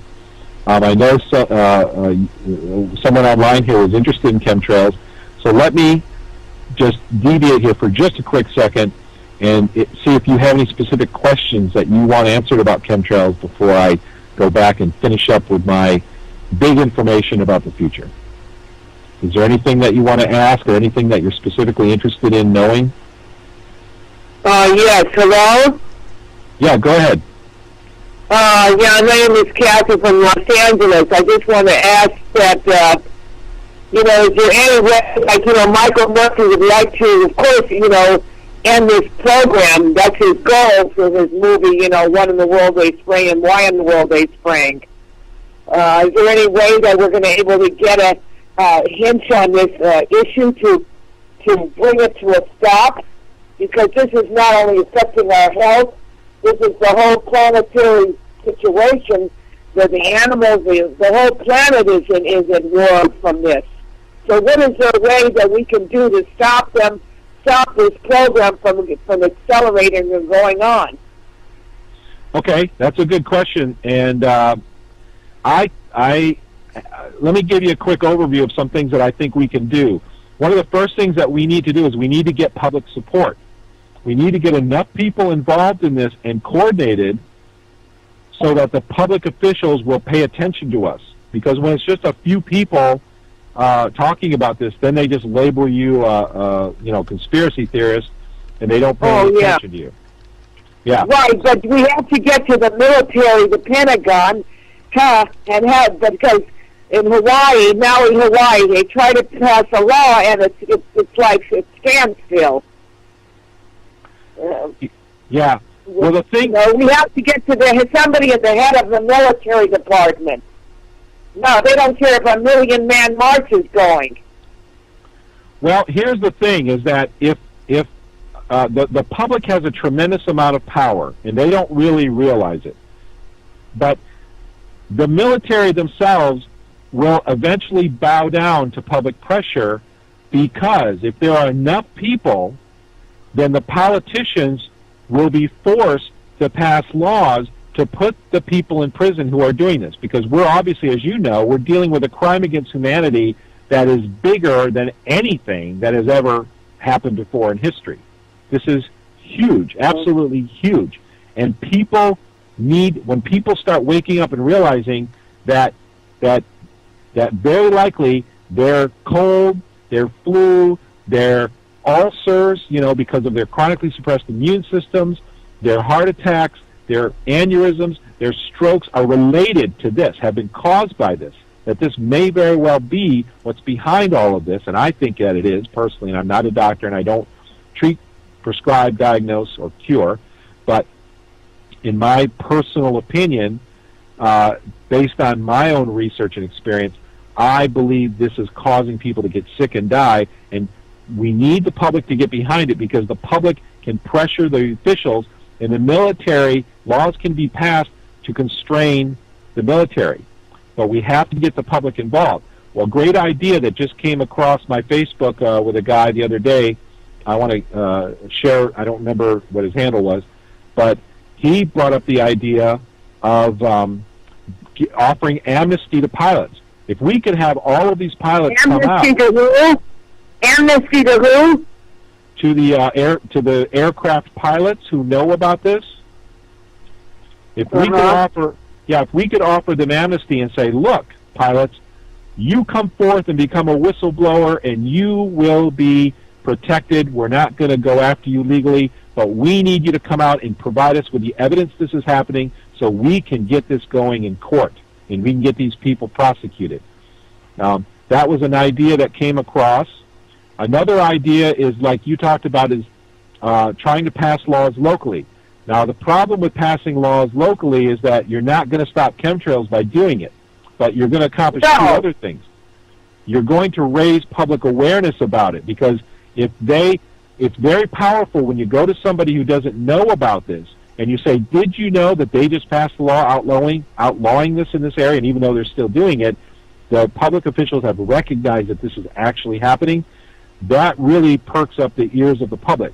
So it is useful in that regard for bringing public awareness to it. So those are the very first things we need to do, I believe, is get the public educated about this. We have to put bumper stickers on our car. We have to... I have that. I have a chemtrail car topper. Go to chemtrail car topper. That's me in Los Angeles. Oh, good for you. Thank you. That's awesome. That's awesome. Yes. But that's, like, bumper stickers are so powerful because... I have them. Yes, I have them. I've been handing them out, too. I have that bumper sticker. Look up in the sky. I have that as well. That's awesome, because when you can educate strangers. All we need to do, the first step, is to get the word chemtrail into their head so that they... I do. I did it at the farmers market today in Beverly Hills. I told several people, as well as the farmers there, to see Michael Murphy's film and the chemtrail issue. We have to speak about it, because that's where we're going to have a public outcry. You still there? Outcry is the word, is what I'm using now. Absolutely. Yes, I'm here. Absolutely. Yeah, I'm here. Hello? Absolutely. Yeah, I can hear you. Can you hear me? Yes, I can. Absolutely. Yeah, I totally agree, and we need to get people on the street corners with signs and banners. Of course. That's what I told them. Go to the corner to the sign. Make something. They look at me, yeah. They don't do anything. They're at home sitting watching TV or doing something else.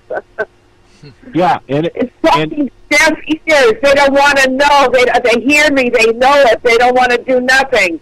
I'm sure there's thousands of people in L.A. or wherever who know this is going on, but they don't lift a finger to do anything to make other people know too much. Exactly. They are not stirred up enough. They don't have the incentive. Either they're too sick, or they don't want to spend the time, or they just don't want to be known that they're doing this. Somebody. I don't know what their problem is. I've been standing out, showing up, putting up my finger in the sky and with my mask on.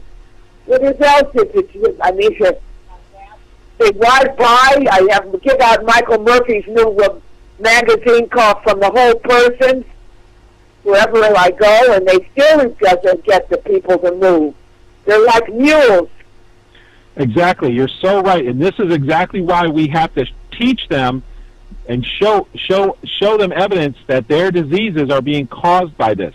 I know people, around here who have bad days, and because I can smell and taste chemtrails, I know that their bad days, their hurting days, their painful days, the days they can't focus, the times they get cold and stuffy nose, the times that their children act up or their children get sick, it's on days that the chemtrails are being sprayed really, really hard. And so they need to realize that this is not some removed issue that doesn't affect them, but it is affecting them right now, every day of their life, and it's shortening their lifespan. People need to know about this. Absolutely. Another thing I want to mention, on December 3rd, they're having the Aerosmith at the Staples Center, and the tour is called the Global Warming Tour. I want to be out there, and I want some more people to join me that there's no global warming. This is a hoax. Exactly. That this is caused by chemtrails. The Earth has been able to take care of itself for billions of years without man's intervention. So stop man intervening in our planet. Yes, get out of the way. This is a great example of creating a problem and then offering your solution. I agree with you completely. There is no global warming. Right. I want to have supporters to come out here who is in Los Angeles listening to give me a call. My phone number is 310-657-5174. I want any listener out there from Los Angeles or who's going to be here on December 3rd to come out with me and go to the Staples Center. Absolutely. And also, if you'll contact me on Facebook or by email, I will be happy to put notices up and try to get people to know about this so they can help you out there. Wonderful, wonderful, because I want to bring it out here, especially the touring group that's going to go all over. They're going to say this global warming is occurring, meaning that they have to do something about it. Believe me, I want action on this. Now is the time. Absolutely. Yeah. Show up there and to do something to save this planet. You want to give your number one more time so people get it? Yes. 310-657-5174. The name is Kathy Ornstein. Ornstein.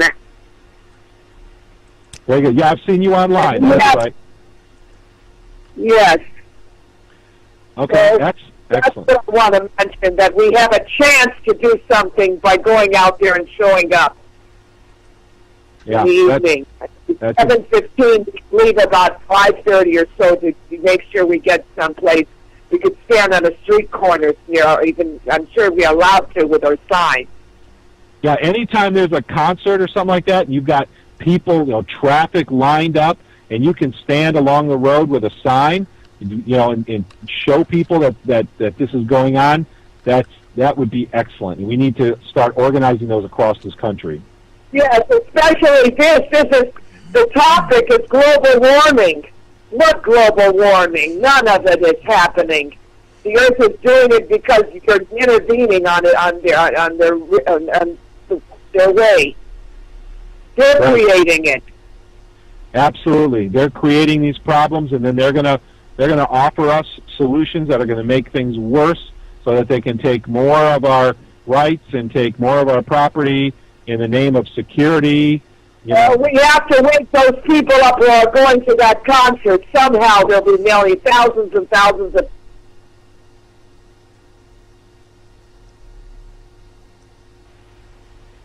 Absolutely. Well, is there anything else about chemtrails? Go ahead and make sure you contact me after, like tonight or tomorrow, whenever you get a chance, and give me dates and times and all that stuff, or we can even chat on the phone, and then I can expose this for you. Right. Where are you located? I'm in Maine. Oh, Maine. Yeah, but I can. Well, I wish you could. I hope you could make it come out on December 3rd on that day to this concert. Well, if you can, let me know. Well, the thing, yeah. And I should send you an email. Can I send you an email, or what do I need to do? You said you'll put it on Facebook. Yeah. Just have you seen me on Facebook? No, I have to go there. I'll go on Facebook and I'll post it there then. Yeah, go ahead and just. Are you a member of the Chemtrails Global Skywatch group? I'm a member of LosAngelesSkywatch.org. Okay, LosAngelesSkywatch.org. Yeah, why don't you? My Facebook handle is Russ Tanner, and I also am the admin for the Chemtrails Global Skywatch Facebook group. So if you want to maybe just look me up and then message me, and then I can give you a lot of exposure because I can put this information on our group. I have a mailing list I can mail it to, so maybe we can find some more people in that area to get involved in this. Oh, wonderful. Okay. Yeah, absolutely. Now, is there anything else? Is there anything else about chemtrails that you want to talk about before I finish up? No. Okay. So is it just go to your Facebook? Okay. Should I post it today? You want it, or should I have time to do it? Well, you can just contact me anytime, and then we'll coordinate when to post everything. But just contact me on Facebook anytime, and we'll work it out. Okay. Great. But thanks for what you're doing. I think that's excellent. That's really good that you're doing that. That's awesome. I started 6 years ago. Yeah, we were at Barbara Boxer's office. We had a handful of us in 2006, and we had a number of people with Scott Stevens and Bridget from Arizona Skywatch and Rosalind from California Skywatch. 6 or 7 of them went up there. My nutritionist, Augenus Vonderplanets, went up. And they just didn't listen to them. She said she'd get back to them, but they never did. It was 2006. Right. Okay. All right. Well, I'll tell you what. Thank you so much for that. Please contact me on Facebook, and probably I should just finish out my my bit here, and we'll take any questions you want, and then I'll get on our way because I know it's kind of getting late. But please contact me, and I'll chat with you on Facebook real soon. Thank you. Okay, that's awesome. That's the way things get started. People get together and things happen, and you start making plans, and before you know it, you have a demonstration, or you've got simply people standing around with signs to get this. I was at Home Depot and struck up a conversation with a guy who helped me load piece of wood on a truck, and I struck up a conversation. He never heard the word before, and I see this. Yeah. This is just all over the place. People haven't even heard the term chemtrails. So that's right. That's what I found at many places I'm going. Many things that they're doing is many of these heavy metals, especially mercury, is an immune suppressant. So is barium. So it chronically suppresses the immune system, and mercury has shown to not only does it chronically suppress the immune system, but it causes over 200 other diseases. And what happens when your immune system is chronically suppressed? You may get acne, you may get these dormant viruses or these other conditions that crop up. You can even get an ulcer. When I had my amalgam fillings, and I had a horrible bleeding duodenal ulcer. That was incredibly painful. I mean, talk about pain. I finally got over it very slowly over time with a lot of work. But guess what? When I would eat certain foods, it would act up and it would be bad, so I had to be very careful.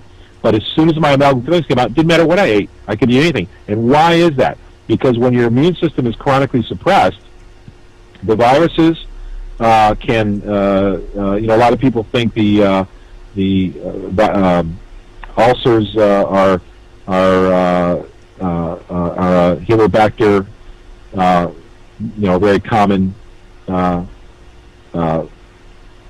virus or bacteria that can occur when your immune system. Mercury suppresses secretory A, which is one of the first lines of defense in your gut. So, our teenagers get amalgam filling put in, and then their hormones go out of whack. They start acting hyper, mean, unhappy. They have rage. They get acne. They sleep until 11. They get lazy, and then the medical community says, "Oh, it's just hormones from growing up." I don't believe that for a second. It's because you just interrupted their entire endocrine system, their hormonal exchange system, their digestive system, their nervous system, their immune system, every other system in the body, because now they're breathing in mercury vapor 24/7, and we're blaming it on other things. So absolutely, I think that spraying chemtrails, when you expose people to chronic heavy metals, they have chronic immune suppression, then you're going to have all kinds of different diseases that come, that manifest out of that. So people definitely need to know that. So if there's anybody in the chat room who wants to ask questions, or I know Rebecca, I don't know if Rebecca can hear us, if she has questions or anything she wants to talk about. I'm open to go wherever anyone wants to go for a few minutes, and then I'll probably have to run.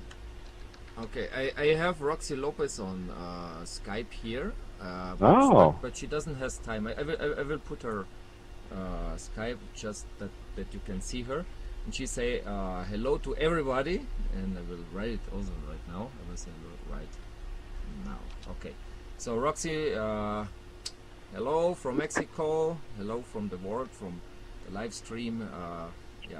If you have things to do and you don't have time, don't worry. We have another day to get online, but Roxy is there, so she just say hello. So Roxy, also hello.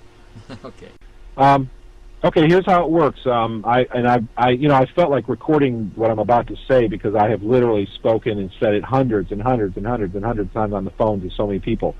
But mercury detox, this is true of some other metals too, but mercury detox is all about sulfur. Some people say, oh, they recommend chlorella for mercury detox. Well, what is chlorella? Chlorella is a rich source of sulfur. That's why it smells so bad. What happens with mercury is that mercury binds very strongly to sulfur. And the sulfur will, when it binds to the mercury, will carry out through the liver, be cleaned by the liver, through the bile ducts and dumped into the intestines, and then you'll eliminate it. Some of the mercury may be redistributed when it's dumped into the intestines, though, because your intestines love to reabsorb it. Plus, the mercury-sulfur bonds may break, and so some of that mercury may be freed up and may be redistributed in the body, and this is called redistribution.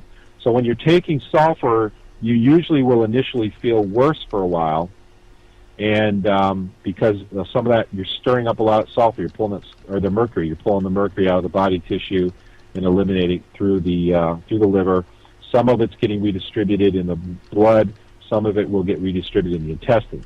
Now, one way that you can eliminate the redistribution in the intestines is you can take a product called algin. Algin is a polysaccharide. It's an derivative of brown seaweed, and it binds very strongly to heavy metals, including barium. Algin is great for barium. It's great for mercury. It binds to strontium and other heavy metals. So algin is a very good thing. In fact, I consider it the single most important supplement if you're going through a heavy metal detox. You can get algin, spelling, I'm looking at the chat, algin is A-L-G-I-N, and you can, my favorite source is from Nature's Sunshine, and if I'll give my website here in case anybody wants to help support our efforts. You can buy from us. It's onlythebestherbs.com, onlythebestherbs.com, and just look up algin. And even though it might not, I don't know if our write-up actually mentions mercury specifically, but it's actually renowned for mercury. And you'll also see barium and strontium will be mentioned in the write-up. So, and I'll talk about milk thistle in a second too. I see somebody posted about that. So sulfur is critical for mercury detox, or one route you can take. Another route, if you want to go, other sources of sulfur too. You get high sulfur foods like onions and garlic, broccoli, I think cauliflower, eggs. These are rich sources of sulfur. You can also take sulfur supplements. You can take chlorella. If you're going to take chlorella, you usually want to start out real careful by taking small amounts. Well, there's our website. Thank you very much for that. Take very little amounts to make sure you don't have a bad reaction, because some people have a real bad reaction to chlorella. I took it. In fact, that's how I detox. Also, you can take a protein powder. This is how I detox. And I didn't know much when I started in 2000 because I just realized it was mercury. Well, I've studied mercury now for years, and I know a whole lot about it.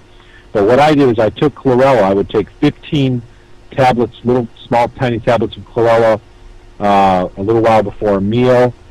And I also took a protein powder that contained cysteine. And cysteine is an amino acid that contains sulfur. It's a sulfur-bearing amino acid. So I use that, and I also exercised a lot to sweat, because sweating is a great way to get rid of mercury. Another way to get rid of mercury is you can take DMPS. Very common. DMPS is a chemical, so a lot of people don't like it. I usually don't like chemicals, but I make an exception for DMPS. I do think it's an effective and good way to detox mercury, and I know a lot of people aren't going to like that, but it's probably one of the very rare exceptions I make for chemicals, because it's a dithiol. It actually contains 2 sulfur atoms that bind to 1 mercury, so therefore it binds much more strongly, so you don't have as much problem with redistribution. The other advantage is that instead of being cleared from the blood with the liver and being thrown into the intestines where you'll get more redistribution, which is what happens with free sulfur, is DMPS is actually, or DMSA, well, DMPS and DMSA are both cleared by the kidneys, so you don't have the redistribution problem. DMPS is very, very aggressive. In fact, we did that also. We had 3 sessions, my business partner and I, and she got so sick the 3rd time that we stopped doing it. It was a little bit scary, so I don't know. DMPS is only for the very strong and the brave. Something that was a little scary to us, but it certainly removed a lot of mercury, because we did do a urine test and we found out that it did take a lot of the mercury out. I see on the chat room saunas. Sweating is a very, very effective way, so you can get an infrared sauna and use that. That's great. Someone mentioned milk thistle earlier. Milk thistle is a liver cleanser, which is excellent for clearing toxins out of the liver. You can have a very bad reaction at first, so start out with very small amounts. I would take a capsule. Again, you can get milk thistle from Only the Best Herbs if you want to support our efforts. Break the capsule open and just take small amounts. Take about 1/4 of the amount in the capsule, and make sure you don't have a bad reaction, because when you're dumping those toxins from your liver, you can get angry, you can feel bad and depressed, so you want to do it slowly. Make sure you can handle that milk thistle. But milk thistle is great. The other thing that people talk a lot about is cilantro. Cilantro has a lot of misconceptions. Cilantro actually is what we call an expellant. It's not necessarily a chelator like DMSA, DMPS, or sulfur are, where it binds to mercury. Cilantro actually is what we call an expellant, which causes the central nervous system to actually expel mercury. The problem is that once that mercury is expelled, you need something to sop it up. So if you're usually we will suggest taking cilantro about halfway through a mercury detox. So take it later on in your detox program when you've already when you're already on your way, so that it can start getting rid of those other deposits of mercury. So you always want to take a chelator like sulfur or DMPS or DMSA, which Dr. Cutler recommends, oral DMSA, when you're taking cilantro. I would not take it alone. Somebody else mentioned MSM. don't have, that's a good question, because MSM is a sulfur molecule, but we don't know if it actually gets to the right places to take mercury out. We haven't found research on that, so it may be effective, it may not be. We really don't know how it reacts with mercury in terms of actually detoxing. Algin, very, very important. Vitamin C and vitamin E are very important during a detox to protect you. Vitamin C protects your body from the oxidative damage of mercury. Usually we suggest between 3,000 milligrams a day, spread out throughout the day. It's good to spread vitamin C out. Between 3,000 and 10,000 milligrams, depending on your body weight. Vitamin E, 400 to 800 IUs, which are international units. Preferably take your vitamin E with selenium. If you go to onlythebestherbs.com, truly the best vitamin E we've ever found anywhere is made by Nature's Sunshine, and we sell it there. Some vitamin E is useless because it's the wrong type of molecule. And our vitamin E has selenium in it too, so it's very good because mercury actually binds to selenium, iodine, zinc, interferes with magnesium. Did I cover them all? There's others. But so selenium supplementation during mercury detox is good because you don't want selenium to get too low because that could be a threat to your heart. Zinc binds to mercury.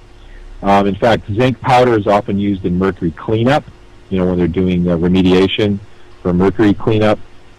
So zinc is another mineral you might want to supplement a little bit. You don't want to supplement too much zinc because it'll contraindicate with copper, to lower your copper levels. What I do for zinc, honestly, is I eat pumpkin seeds, raw organic pumpkin seeds for my zinc. See, I'm not much of a salesman, am I?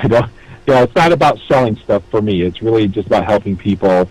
It's just about getting people better, and everything else will take care of itself, So I eat pumpkin seeds for zinc, and then for copper, I offset it with a little copper, which I don't take at the same time. I'll have some copper the next day, and the copper that I take is in the source of a drink. Let me look it up real quick and make sure I get the name right. It's chlorella. Not chlorella. Oh my goodness, what is it called? Chlorophyll. It's liquid chlorophyll, which is it's got a mint flavor to it. On Only the Best Herbs, I actually will put 3 to 5 squirts in a cup of water with some ice, and it tastes very good. It has a minty tea flavor. It's very good for you, and helps to offset any, if you have too much zinc in your system, you don't want your copper to get too low. So it kind of helps balance that out. Let me see some other things people were asking about. What is the best method to test for heavy metal toxicity? Let me make sure I covered everything about mercury. So we have cilantro, algin, vitamin C and E, very important. We covered DMSA, DMPS, free sulfur, foods you can get free sulfur from, how to do the cilantro, chlorella. There's so much you could go into, but those are really the primary things to know about. If you go, I wrote up a 1-year suggested detox plan. Again, I'm not a doctor, so I can't prescribe anything, and I don't treat, cure, or diagnose anything. But if you go to orbisvitae.com and you go into the forum, it's ORBIS, Orbis like orbit, Vitae, VITAE.com, and you go into the forum, there's a mercury forum, a mercury amalgam forum there near the top, and in that forum there's a list of videos and articles, and scroll down that list and you'll see, well, you don't need to scroll down, it'll actually appear right there. It's called My Mercury Detox Plan. And it's a 1-year plan that I wrote up that incorporates many different things, including cilantro, but not at the very beginning. It's a DMSA-based plan, but it also incorporates a lot of other things. So it kind of builds upon the Dr. Cutler's protocol with DMSA, with oral DMSA, but then I extend it into other supplements and foods that will help all of that. So again, orbisvitae.com, orbisvitae.com, go into the forum, into the Mercury Forum, and you'll see the article on detoxing there. Plus, you'll see an article further down called Everything I Know About Mercury, which has a lot of information, a comprehensive list of diseases that mercury causes. And I hope everybody gets familiar with that kind of stuff, because mercury, I believe, is the single largest cause of disease. I don't think there's a larger cause of disease in the world today. And people are beginning to realize this.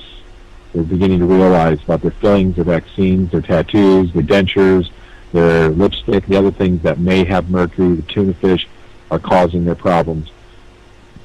And again, I'm not saying it affects everybody equally, but it does affect a lot of people.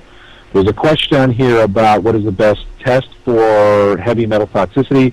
According to Dr. Hal Huggins, the best test for mercury toxicity is called a urine porphyrin test. What happens when you're mercury toxin? There are these things in your blood called porphyrins, which they can't bind properly, so they spill over in your blood, and you'll actually get rid of them out of your urine. So you see your porphyrin levels in your urine rise. And according to Dr. Huggins, that's the safest and least invasive way to test for mercury toxicity.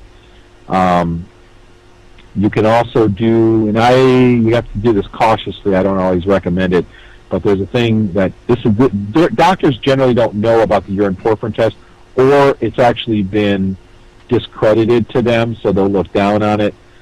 So it might be hard to get a urine porphyrin test.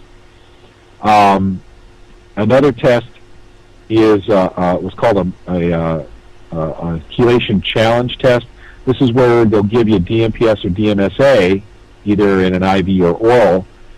And what that'll do is those are both sulfur molecules. They'll go around your body and they'll sop up. They'll actually grab mercury molecules, and then they collect your urine for 24 hours and see how much mercury is in your urine.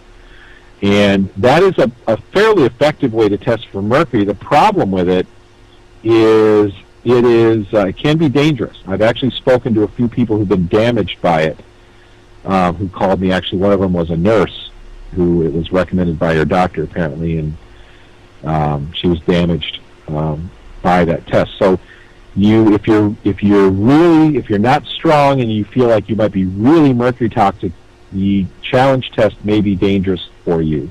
So you've got to be careful. The upside to the challenge test is that doctors are generally familiar with it, so it's not hard to get it done.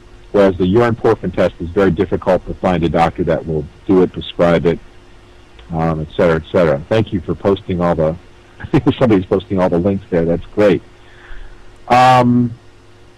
Let's see. Do you have an article written about how to detox? Yes, that's on that might have been posted there. OrbisVitae.com in the Mercury Forum. There's 2 articles. The Dr. Cutler protocol is listed in our Mercury Forum on OrbisVitae.com. And right below it, I have my detox protocol, which is a 1-year plan. Month by month, you increase the intensity of your detox so you can kind of handle it. Another question on the forum is here, do you know what labs do porphyrin tests? I don't. I have heard of one. Somebody contacted me a few months ago and had one, and I don't know if I kept the information. But if you want to find one, you can contact me on Facebook. Join the Chemtrails Global Skywatch. It's 3 words, Chemtrails Global Skywatch Facebook group. I am the admin. You can message me, join the group and message me. You'll find me on there, and I'll help you search for someone or somewhere where you can get that test. Someone also asked about hair tests. Hair tests are controversial. I'll tell you why. Hair tests are very good for many things. They're very good for metal toxicities of other types. Here's the problem with mercury, though. Mercury does not stay in your blood very long. Your body will get, if you have a big dose of mercury, usually your body will clear that mercury out of your blood in 15 to 45 minutes. So blood tests for mercury poisoning are generally considered useless, and unfortunately most doctors do not know that. I cannot tell you how many hundreds of people who've called me and I've spoken with who had a test 5 years earlier, a blood test that their doctor prescribed, and it showed low mercury levels, and so they ruled that out and spent 5 years looking for a cause of their disease, and then finally 5 years later they came back to mercury and realized that they really did have mercury problems. It's just that the blood tests were useless. Now, the reason I mention this is because a hair test is like a time-weighted average. It's kind of like a core sample for your blood. If there's something in your blood for a long time, it's going to show up in your hair. So it's kind of like a hair test is like a time-weighted averaged blood test. So hair tests, if you get chronic, frequent exposures to mercury, then hair tests can reveal mercury, whereas the blood test in that particular situation may not. If your exposure is chronic low level, it may not show it, though. So if you're a frequent fish eater, and let me tell you something, fish, the fish that we actually tested fish with a meter, and there was heavy mercury vapor coming off.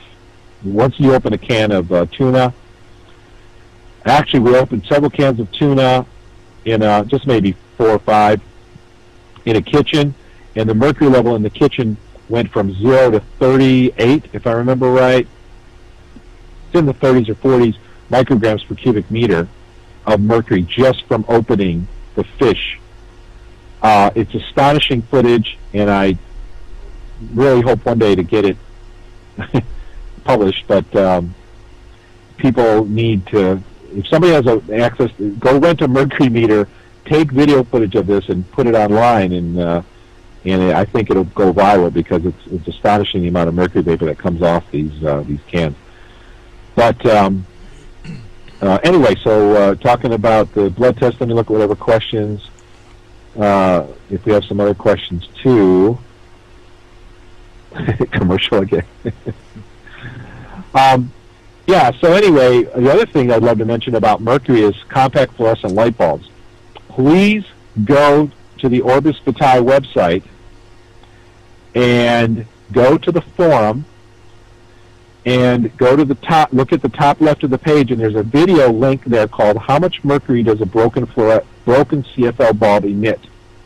We conducted a test where we broke fluorescent light bulbs. We broke the tube tines. We broke the low mercury tubes, fluorescent tubes.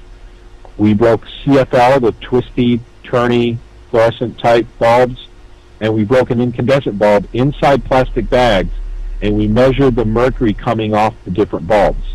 And that's what that video is. It shows the mercury coming off the bulbs after they're broken. And we also discovered during our research that the state of Maine did a pretty comprehensive test where they took a mid-sized room and they broke CFL bulbs, and then they took mercury readings at different levels in the room over different periods of time. And I'll give you the summary of the test. And this is absolutely shocking. Is that, and this is from the state of Maine, this is not me saying this, but we confirmed it with our test, the amount of mercury coming off of the site of a broken CFL bulb after it's been cleaned up according to the EPA's instructions can exceed 50 micrograms per cubic meter. And in some cases, they said it can exceed 100. 50 micrograms, and this is coming right off the area, so eventually this dissipates into the room, and they said it's especially bad if the windows in the room are closed. If the windows in the room are open, then of course you're getting fresh chemtrail air, in your room, but at least the mercury doesn't build up so much. But if the room has closed windows, they had mercury levels going up to and exceeding 50 micrograms per cubic meter. How much is that? Well, let me tell you. The EPA, that is the maximum level. I mean, the EPA can shut down a factory, if I have my facts right. There's the American Standard, gosh, I forget the acronym all the time, but the AS, one of the organizations say the limit is 0.3 micrograms, one says 25, and I believe the EPA goes with 50, I believe, or maybe it's the AS, the other organization. I can't remember. It's all in the video, though. But 50 micrograms is considered a dangerous, disease-causing amount of mercury. Break a light bulb in your living room, clean it up according to EPA instructions, and it can cause diseases if it's not remediated by a professional company. In fact, in Maine, a woman there was a an article written that became very famous where a woman broke a CFL bulb and ended up in her house and ended up having to pay $2,000 to have it cleaned up properly to get the mercury levels back down to safe levels. You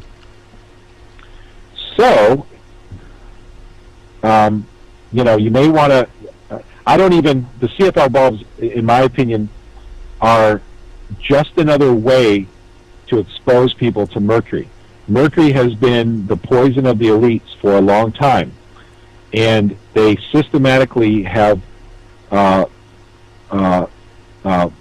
stopped teaching doctors how to properly diagnose it, and they teach them blood tests, which according to the leading researchers and doctors is useless. Your general doctor will not know that, though, because they don't teach it in the medical schools, and I believe this is absolutely intentional. So they get mercury into people through CFL bulbs now, and in addition to the other ways like amalgam fillings and vaccines, which some vaccines still have mercury in them, by the way. They promote getting tattoos on television, and some of those tattoo inks, I'm not saying all of them, but some of them, you have to check, some of them are made with heavy metals. Like you've ever heard of cobalt blue. Well, that has cobalt in it. That's why it's called cobalt blue. Red inks are often made with cinnabar. Cinnabar is the red ore of mercury. It's red. They use it for red coloring, so you might find it in some red tattoo inks. Apparently, it used to be in some lipsticks and makeup, some of the red colors or blush-colored makeups. Dentures. You have this thing called sundowning where you have seniors who get dentures. They have rapid decline, but they feel better in the morning. And as the day goes on, they feel worse and worse. Well, guess what? They take their dentures out at night, their mercury levels drop overnight, and they come back in the morning. They put their dentures in, and throughout the day they decline, their memory gets worse, and they start fading into dementia. This is called sundowning. And my theory is that it's clearly a mercury exposure because the symptoms, including deafness, because when you have ringing in the ears, you have mercury acting like an excitotoxin, which is stimulating the cells that pick up the vibrations of the hairs in your ears that pick up the vibrations and convert it into sound. Those are being overstimulated by, I believe, mercury. It's clear to me that mercury causes that because I had it really progressively worse, and when my amalgam fillings came out in 2000, the ring in the ears was gone that evening and did not come back for 5 years. 100% silence from screaming day after day after day after day. It came back in 2005 when they started spraying chemtrails in the town I lived in Jamestown, New York. That's called tinnitus. Anyway, so the red coloring in dentures, I believe killing those ear cells, and those frequencies you're not going to hear again. Once that cell dies, that's one less frequency you're going to be able to hear. And as more and more of those cells die, you go deaf. So why do all these seniors have hearing loss? I'm not a doctor. I don't prescribe, diagnose, treat, or cure, but I believe it's because of mercury poisoning, probably from dentures. Where are they going? Let me see if there's other questions here. Where are they going with this spraying? Are we getting close to the end? What does the future hold? Oh, big questions. Big subjects. I tell you, I wish I had, as you know, I can talk for hours straight. I've often joked about that, and Hans actually lets me do it, so I get away with it here. Where are they going with the spraying? Here's what I believe is going on with the spraying.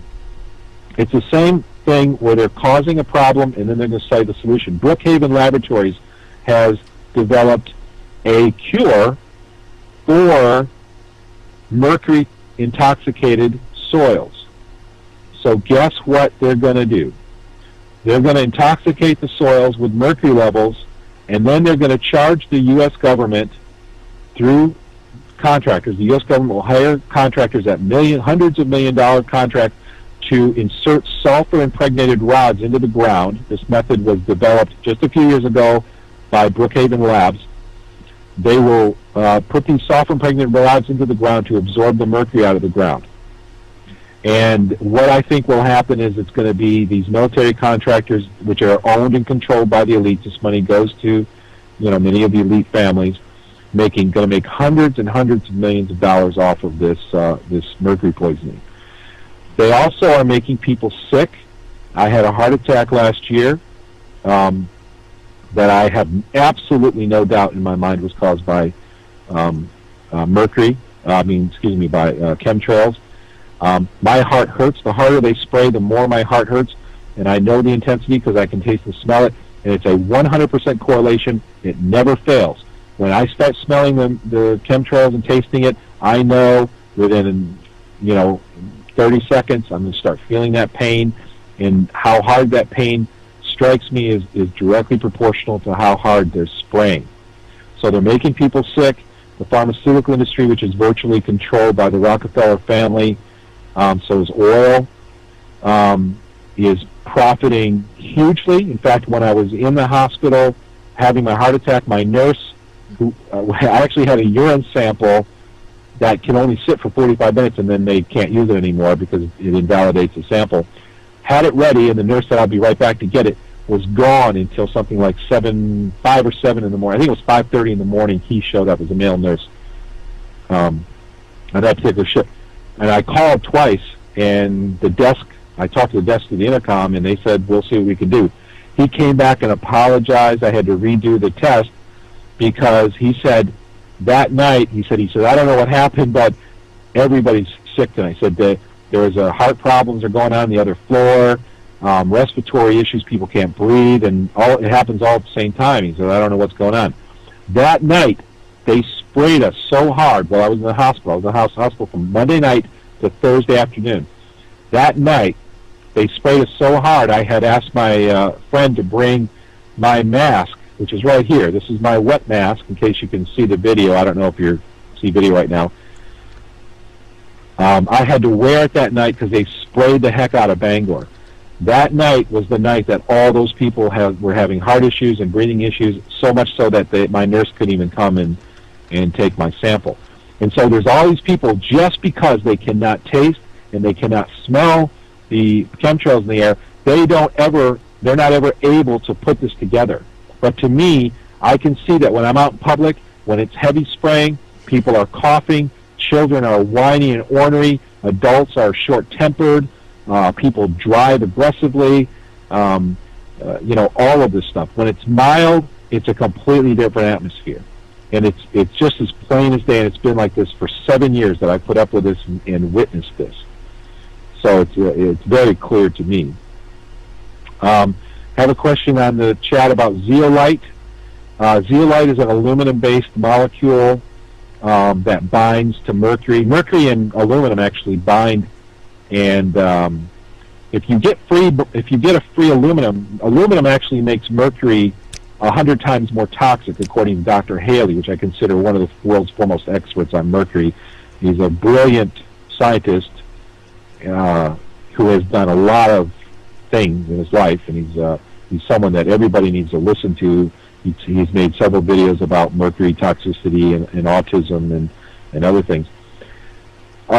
Anyway, I see that there's no video. Sorry about that. Well, maybe I can show you a picture of my mask here one time. But anyway,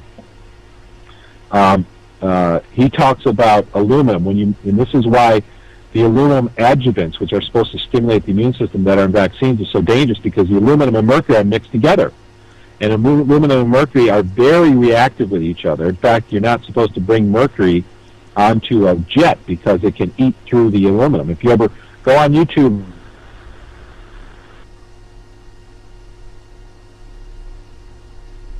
aluminum metal, and it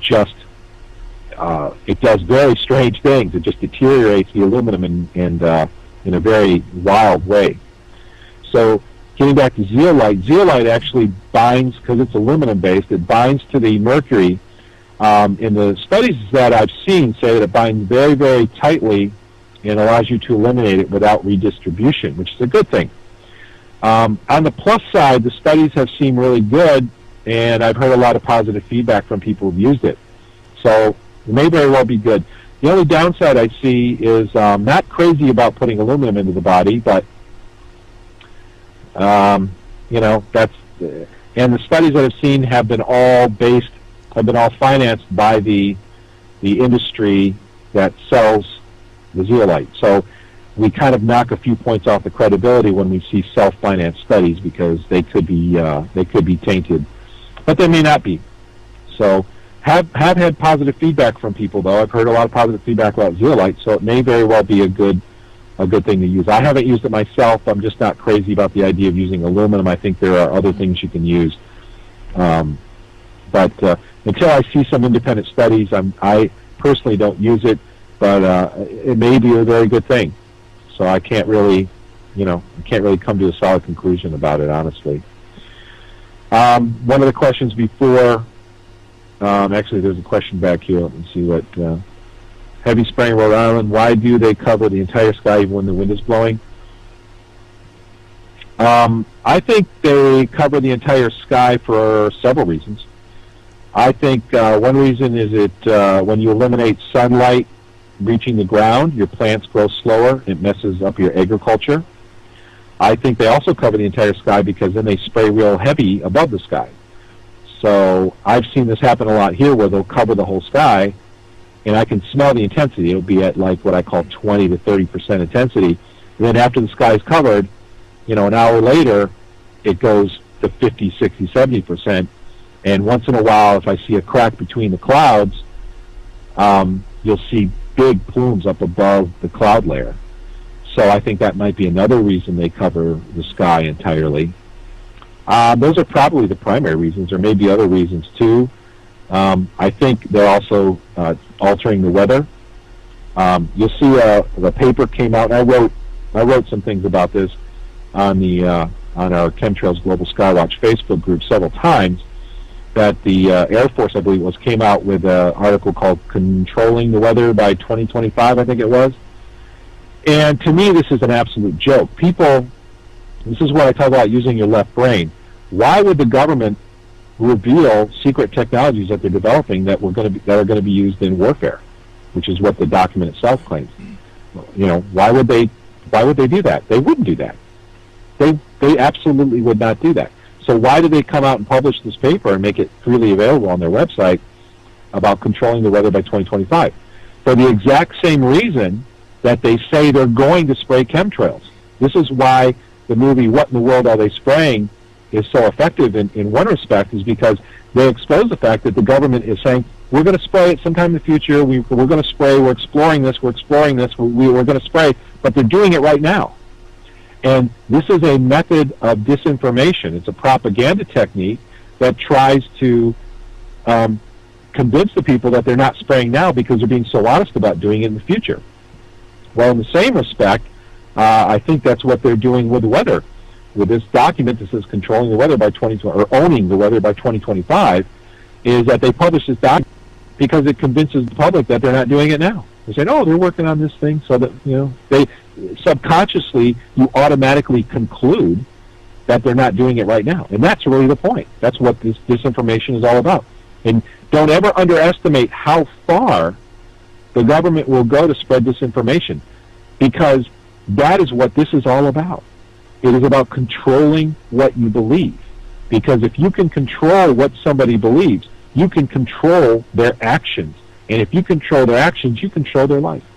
So they will produce reports, they will mobilize military, they will send up rockets, they will spend hundreds of millions of dollars for doing things that have no other real purpose than to disinform the public. And people really need to realize that disinformation is a real big part of this whole thing. Now let me look down and see if there are any other questions or anything. Again, I could go on for hours, but I know we have to wrap this up pretty soon. So if there are any other questions or anybody wants to put anything in the chat box, I'll be more than happy to try to respond as intelligently as I can about it.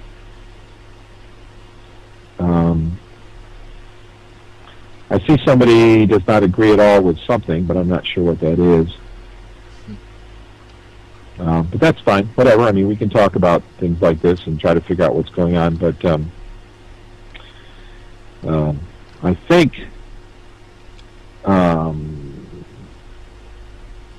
I see someone talking about the book The Secret. In the beginning of the copy that I was given as a gift, it said, as above, so below. And that is one of the trademark phrases used by the elite authors to let you know this book was written by an elite.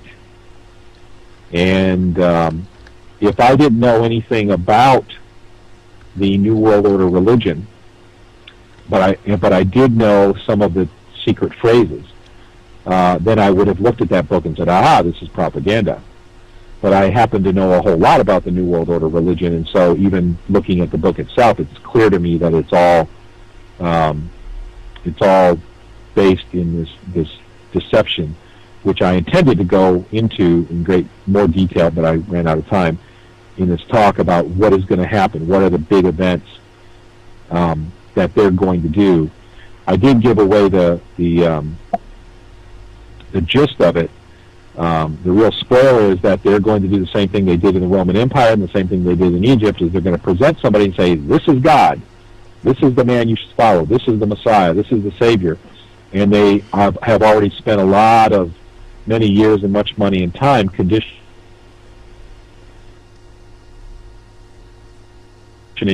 all of the major religions to accept that this is the Messiah. And that is the big deception that we see happening. And during that time that deception happens there, and knowing what I know now, because I have a big background in all of this stuff, everything they do is absolutely crystal clear that this is where this is all going. Everything that they do. And this chipping, all this business with chipping, is very critical, because one of the prophecies in Revelation chapter 13 talk about the famous number 666. And this number 666 is where everybody has heard about this in the movies and stuff, where it says you can't buy or sell unless you have the mark. And the mark will be on your right hand or forehead. You can't buy or sell. And in chapter 14 of Revelation, it says that those who receive this, that mark is a sign that you have rejected God. And that's something you don't want to do, because those people will be separated from God eternally. So we're seeing this happen right now. This is not something that's going to happen far in the future. I think they're pushing the chipping agenda very, very quickly. And it may be that the chip isn't going to be as mainstream as people think. They may fall back to a invisible tattoo that's laser imprinted, because the chip causes cancer. And so it's being largely rejected by the public. But in Mark, if it's invisible, it's out of sight, it's out of mind, the public won't think about it. It can easily be put on the back of the hand. And when you go to the grocery store after you buy your groceries, you'll just pass your hand over it, and the groceries will be deducted from your account. Now, what is the purpose of the chip? Aaron Russo was approached by the Rockefeller family when he was running for governor in Chicago, and the Rockefeller brother told him straight up what their chip is about. Said, if they don't fall in line and do what we want to do, we're going to turn off their chip. They won't be able to buy or sell anything, so they can't oppose us. They won't have any money. How could it be more plain? Revelation 13 actually says that. It says they will not be able to buy or sell unless they have this mark. So do not take the mark, regardless of what it costs, if you believe the warnings in the Bible, which I do after much research and much striving in my own life. In the last video I did with Hans, I gave a couple testimonies about how I've had some events happen to me that convinced me that God was not only real, but he was very, very much involved in my life. They were things that only, could have happened supernaturally. So regardless of whether people think that sounds crazy or not, I've been through it, I've experienced it firsthand, and I'm not going to be an idiot. I know a lot of people have things happen to them and they quickly forget, or they write it off and say, it's this and that. It's like, no, when you get a 2x4 up across the head, you can either be an idiot and you can ignore it, and I don't mean to use that idiot derogatorily, I'm just using that as a phrase a lot of people use. But I don't want to be unintelligent and ignore it. I want to look at it and say, wow, this is something extremely significant that just happened in my life, and I need to learn more about it. And I went on and learned more about it, and I realized that there's a lot more to life than what strikes the eye. And one of the things that while I'm on this subject, I put a post on Facebook, actually a graphic a while back. You can look through my Facebook photos under the political album, and you see this graphic I made. And it's actually a quote from Isaiah 14, verse 16 through 17. It says, talking about the Antichrist. This is the God-man who will say he's God, just like in Egypt, just like in ancient Rome. This is the one that will occur in our lifetime. I believe it'll happen in the next, probably 5 to 20 years. I don't know when. Again, I don't like to set timelines, but they're moving very quickly towards setting all this stuff up. But this is what this Isaiah verse is talking about. Here's what it says. It says, the man that made the earth to tremble. This is what he did. He made the earth to tremble. He did shake kingdoms. He made the world as a wilderness. He destroyed the cities thereof, and he did not open the house of his prisoners. Now, one thing, I've studied the Bible a lot in my life. One thing I understand is that the Bible is written largely in parables, and it does that for a reason, because if people really want to know, you study the parable and it becomes perfectly plain to you. But if you are, if you don't want to know and you want to ignore it, then it's not perfectly plain. But it's not difficult to figure out what this is saying. And when you look at the actual meanings of the original words, it becomes even more fascinating. It says the man that made the earth to tremble. This is one thing to do. And tremble means physically shake. Well, how can a man physically shake the earth? Well, if he has HAARP-induced earthquakes, which is, I believe, another reason for chemtrails, because it ionizes the atmosphere, greatly increases in the conductivity of HAARP, electromagnetic waves, you can make the earth tremble. It says it right there. Here's the God-man right there in Isaiah being prophesied about that. He did shake kingdoms. Now, the word shake means to shake as in induced fear. So he's going to cause tremendous fear in the earth. And one thing that's interesting about that is mercury is called the fear drug because it actually makes people fearful, panicky. It can induce panic attacks. Mercury is the fear drug. So by spraying mercury in chemtrails, it certainly can cause people to fear. Made the world as a wilderness. Well, if you know anything about the Rio Conference in 92, 93, you know that depopulation is a very real agenda. And they intend on carrying it through, and I believe that's one of the reasons for chemtrails is also depopulation. Clearly, that's exactly what it's doing because you have all these people who are dying of aneurysm, stroke, heart attack, and cancer, the big four. So if you depopulate the world, what happens? You make the world as a wilderness.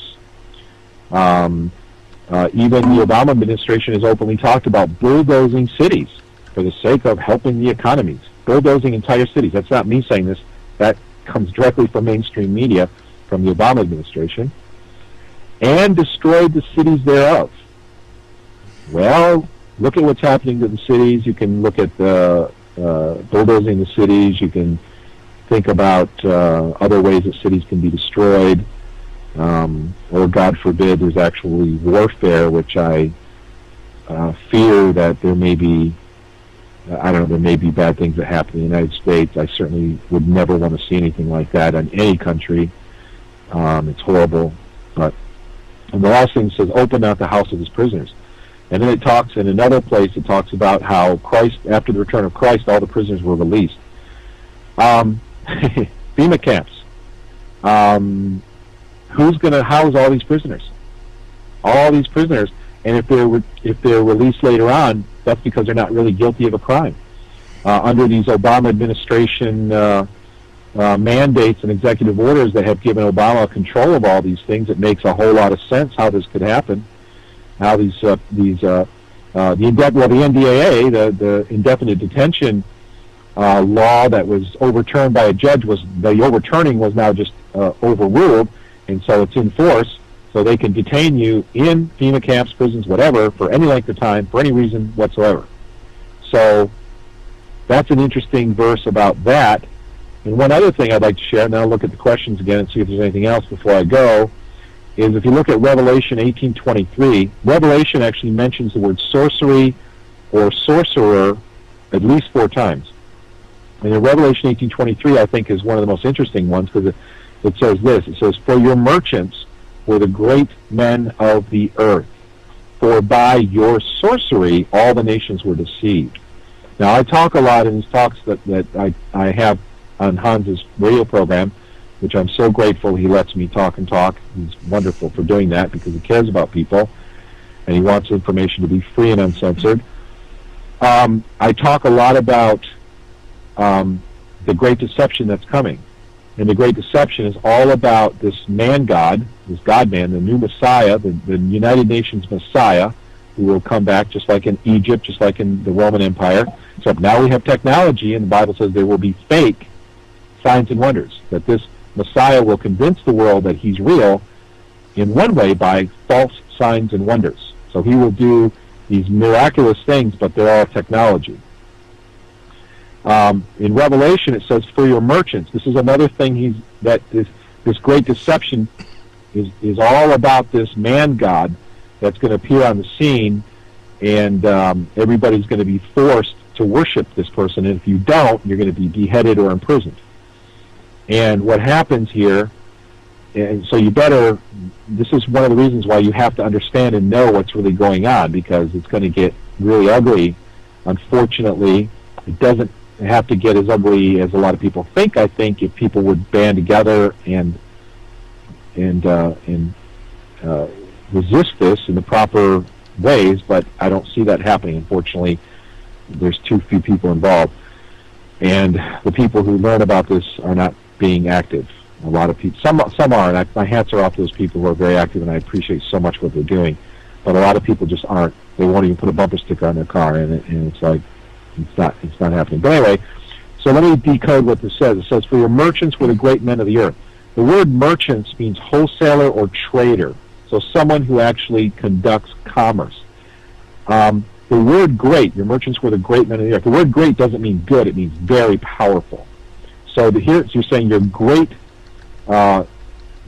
traders, your great merchants of the earth were very powerful, and by your sorcery all the nations were deceived. This is the way that they facilitate the deception, is by sorcery. And a lot of people think the word sorcery means Mickey Mouse standing on the edge of a cliff calling lightning down from the sky. That's not what sorcery is. Sorcery is the Greek word. This is in the original language of Revelation, Septuagint. It's in the Greek word, it's the word pharmakia, and it's the word that we get our word pharmaceutical from. And the actual original meaning of the word means to drug or poison. So listen to this. It could not even be any more plain. The merchants, the powerful merchants of the earth, I'm paraphrasing what this says, powerful merchants of the earth, i.e. the elites, are deceiving the nations of the world. So there's a huge deception. And they're utilizing sorcery, which means drugging and poisoning, to do it. What are chemtrails? Is this not the largest act of drugging and poisoning in human history? One of the chemtrail types I actually call the pharmaceutical type, because it actually tastes like that pharmaceutical taste, kind of like a sleeping pill taste, that bitter, it's just like it. And boy, does it have an effect on me. I'll answer some more questions. I'll probably have to go pretty quick, but let me answer. There's a couple more questions in the chat room, if that's okay. False leader is going to stop the chemtrail liquid crystal in the atmosphere. Okay, very interesting. That provokes some thoughts. I believe what will probably happen, and you're not going to hear this in many other places. If you go to Orbis Vitae website, go into the Bible Forum. There's some videos in there that talk about Project Bluebeam. Project Bluebeam, I'm not making this up, is where you spray barium into the atmosphere. I hope you're listening to what I'm saying. I don't know how many people are listening to this, but this is incredible information. This is from the patent themselves. They spray barium particles in the atmosphere, and you can create 3D holograms if you have a light projector of the right type. This would be a great way to synthesize the return of a Christ or of a God figure, wouldn't it? I mean, it's absolutely amazing. And some of the information that has been uncovered from the military talks about using psychological operations to do just that very thing. So the atmosphere can be used. I see they mentioned in the post here about liquid crystal. Liquid, I know what you mean by liquid crystal. If you energize it, liquid crystal actually can polarize light so that it looks dark. That's why when you're looking at liquid crystal display, if you look on the side, the dark numbers and letters can actually look transparent again. You have to be looking at the right angle. So they're going to try to blacken the sky, because one of the prophecies about the coming of the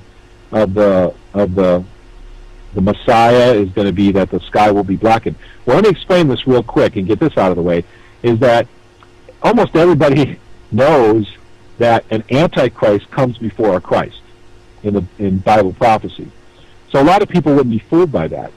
So don't you think what they're really going to try to do is have an Antichrist, fake Antichrist first, and then a real Antichrist second, and say, oh, he's the real one. There he is. There's the real one.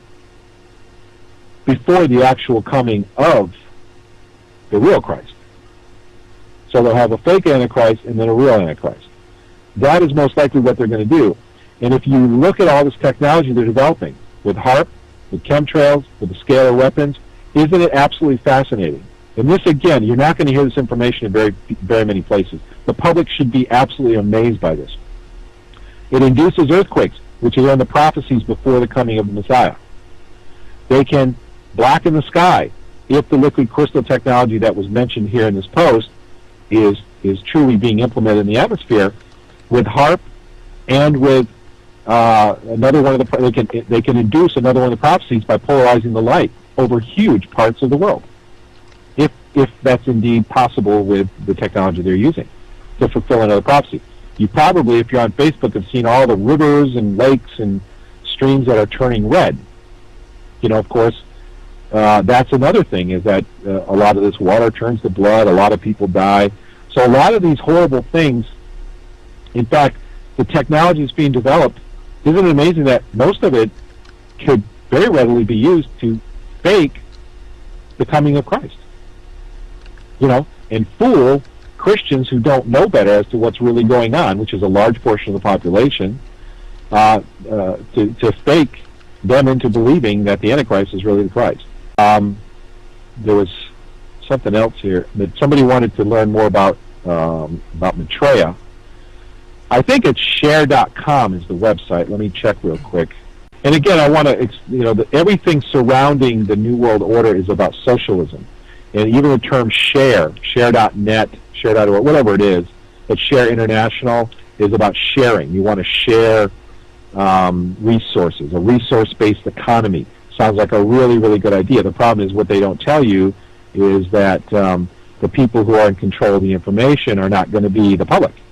Just like today, they actually are corrupting and faking so many scientific research, so much medical research and scientific research, and using that fake information to steer people incorrectly or to,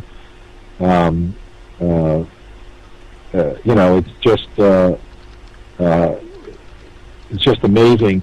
And then to have, the one problem like I have with the Zeitgeist film, for instance, is the Zeitgeist film was excellent in terms of the conspiracies that it uncovered. But isn't it just amazing that the first 30 minutes or whatever it was of the film had all this tremendous anti-Bible, anti-Christian information, which if you research it, which I have, is wrong. They try to sell Christianity off as just another astrotheological belief system, which is absolutely untrue, and even agnostic scholars have admitted this openly and will tell you that the information that they use to support that is not credible whatever. It is not credible at all. And I completely agree. And, basically I think the Zeitgeist film was intended to draw people from the truth movement into a resource-based economy, Share International, Venus Project type mentality, a socialistic mentality, because socialism is really the government system, the type of system that they want, because then you can have the smallest number of people in charge of, legally in charge of, the largest amount of resources, and then the public feels like it's okay. And you always want the public to feel like it's okay because you don't want opposition, just like chemtrails. The chemtrails, they went from long to short in many areas. I saw them change the spray patterns overnight from long trails to short patterns because they want to hide it from the public. They don't want public opposition. But that's a big, long area, too, that we could get into. And I could go on and on about that. Somebody says, who thinks aliens are demons and we are being prepped for an explanation of the rapture? That is one very possible explanation, I believe. It's very fascinating. If you go to the Orbis Vitae forum, O-R-B, like boy, I-S, Orbis, like orbit, orbisvitae.com, go into the forum and then go into the Bible forum.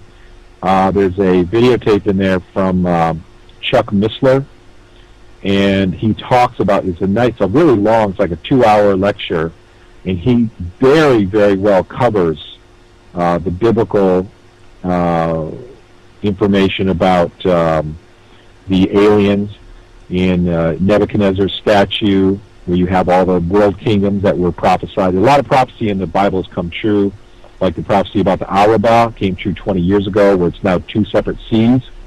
The Arabah is the Dead Sea. The Arabah is the desert that surrounds the Dead Sea. And it's become 2 separate bodies of water, just like it was prophesied in Isaiah 35, if I remember right. That happened 20 years ago. The Bible says that was going to happen, not even 20 years ago, but shortly before the return of Messiah. I mean, it's getting very, very close according to the prophecies. In the same way, a lot is talked about in Nebuchadnezzar's statue. The toes of the statue represent the last kingdom, where you have iron mixed with clay. The two don't mix, and they shall mingle themselves with the seed of men. This is most likely clearly a reference to DNA experiments. There's been a lot of talk about transhumanism, mixing humans with robots and making hybrid human animals, and a lot of talk about this. And if you look up Tom Horn, he has a lot to say and has a lot of videos about this. He's a great researcher. Him and David Flynn have done some work together and uncovered some incredible information. So it's it's very. The bottom line is the deception is going to be very, very deep, and I see someone on here who's not happy with some of the stuff I'm talking about. They're leaving with an exclamation point. It's too bad that people censor themselves. One of the things I've learned to do in my life is if I don't like information, I will force and discipline myself to sit there and listen to it. And I may not like it, may not fit my worldview, but I keep it in the back of my mind and say, well, okay, let's see if I'm wrong. Let's see if maybe I need to still learn something. Whatever you should do is don't censor yourself. Expose yourself to the information and let yourself ponder it and entertain it. See if it fits. See if it fits. See if it makes sense. See if there's corroborating evidence to support it. Don't edit yourself and don't censor yourself from information. I firmly believe that just what the Scripture talks about is it talks about that the deception that's about to come is going to be so deep that very few people will be able to get past it. They're going to be fooled. The majority of people will be fooled by it. And if you've watched anybody see the movie Prometheus, they're spreading a philosophy called panspermia, where they're saying aliens came and they did it, and this is also Mission to Mars. We've had a lot of big stuff. I think it was called Mission to Mars, came out 10, 12 years ago, maybe 15, I don't know. It's almost like a kid's movie. But also same thing, had the philosophy of panspermia. And so Ridley Scott is in on trying to spread this philosophy. A lot that could be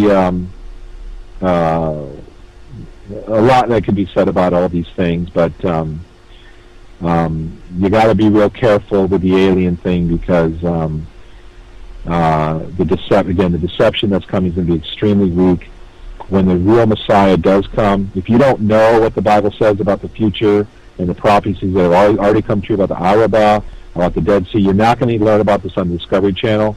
I want to tell you all something right now, and I don't care what people think about this, because it's just the truth, and you're either going to learn it humbly and intellectually, or you're going to be stubborn and you're going to walk away and say, I don't like it, I know too much, and to believe that garbage.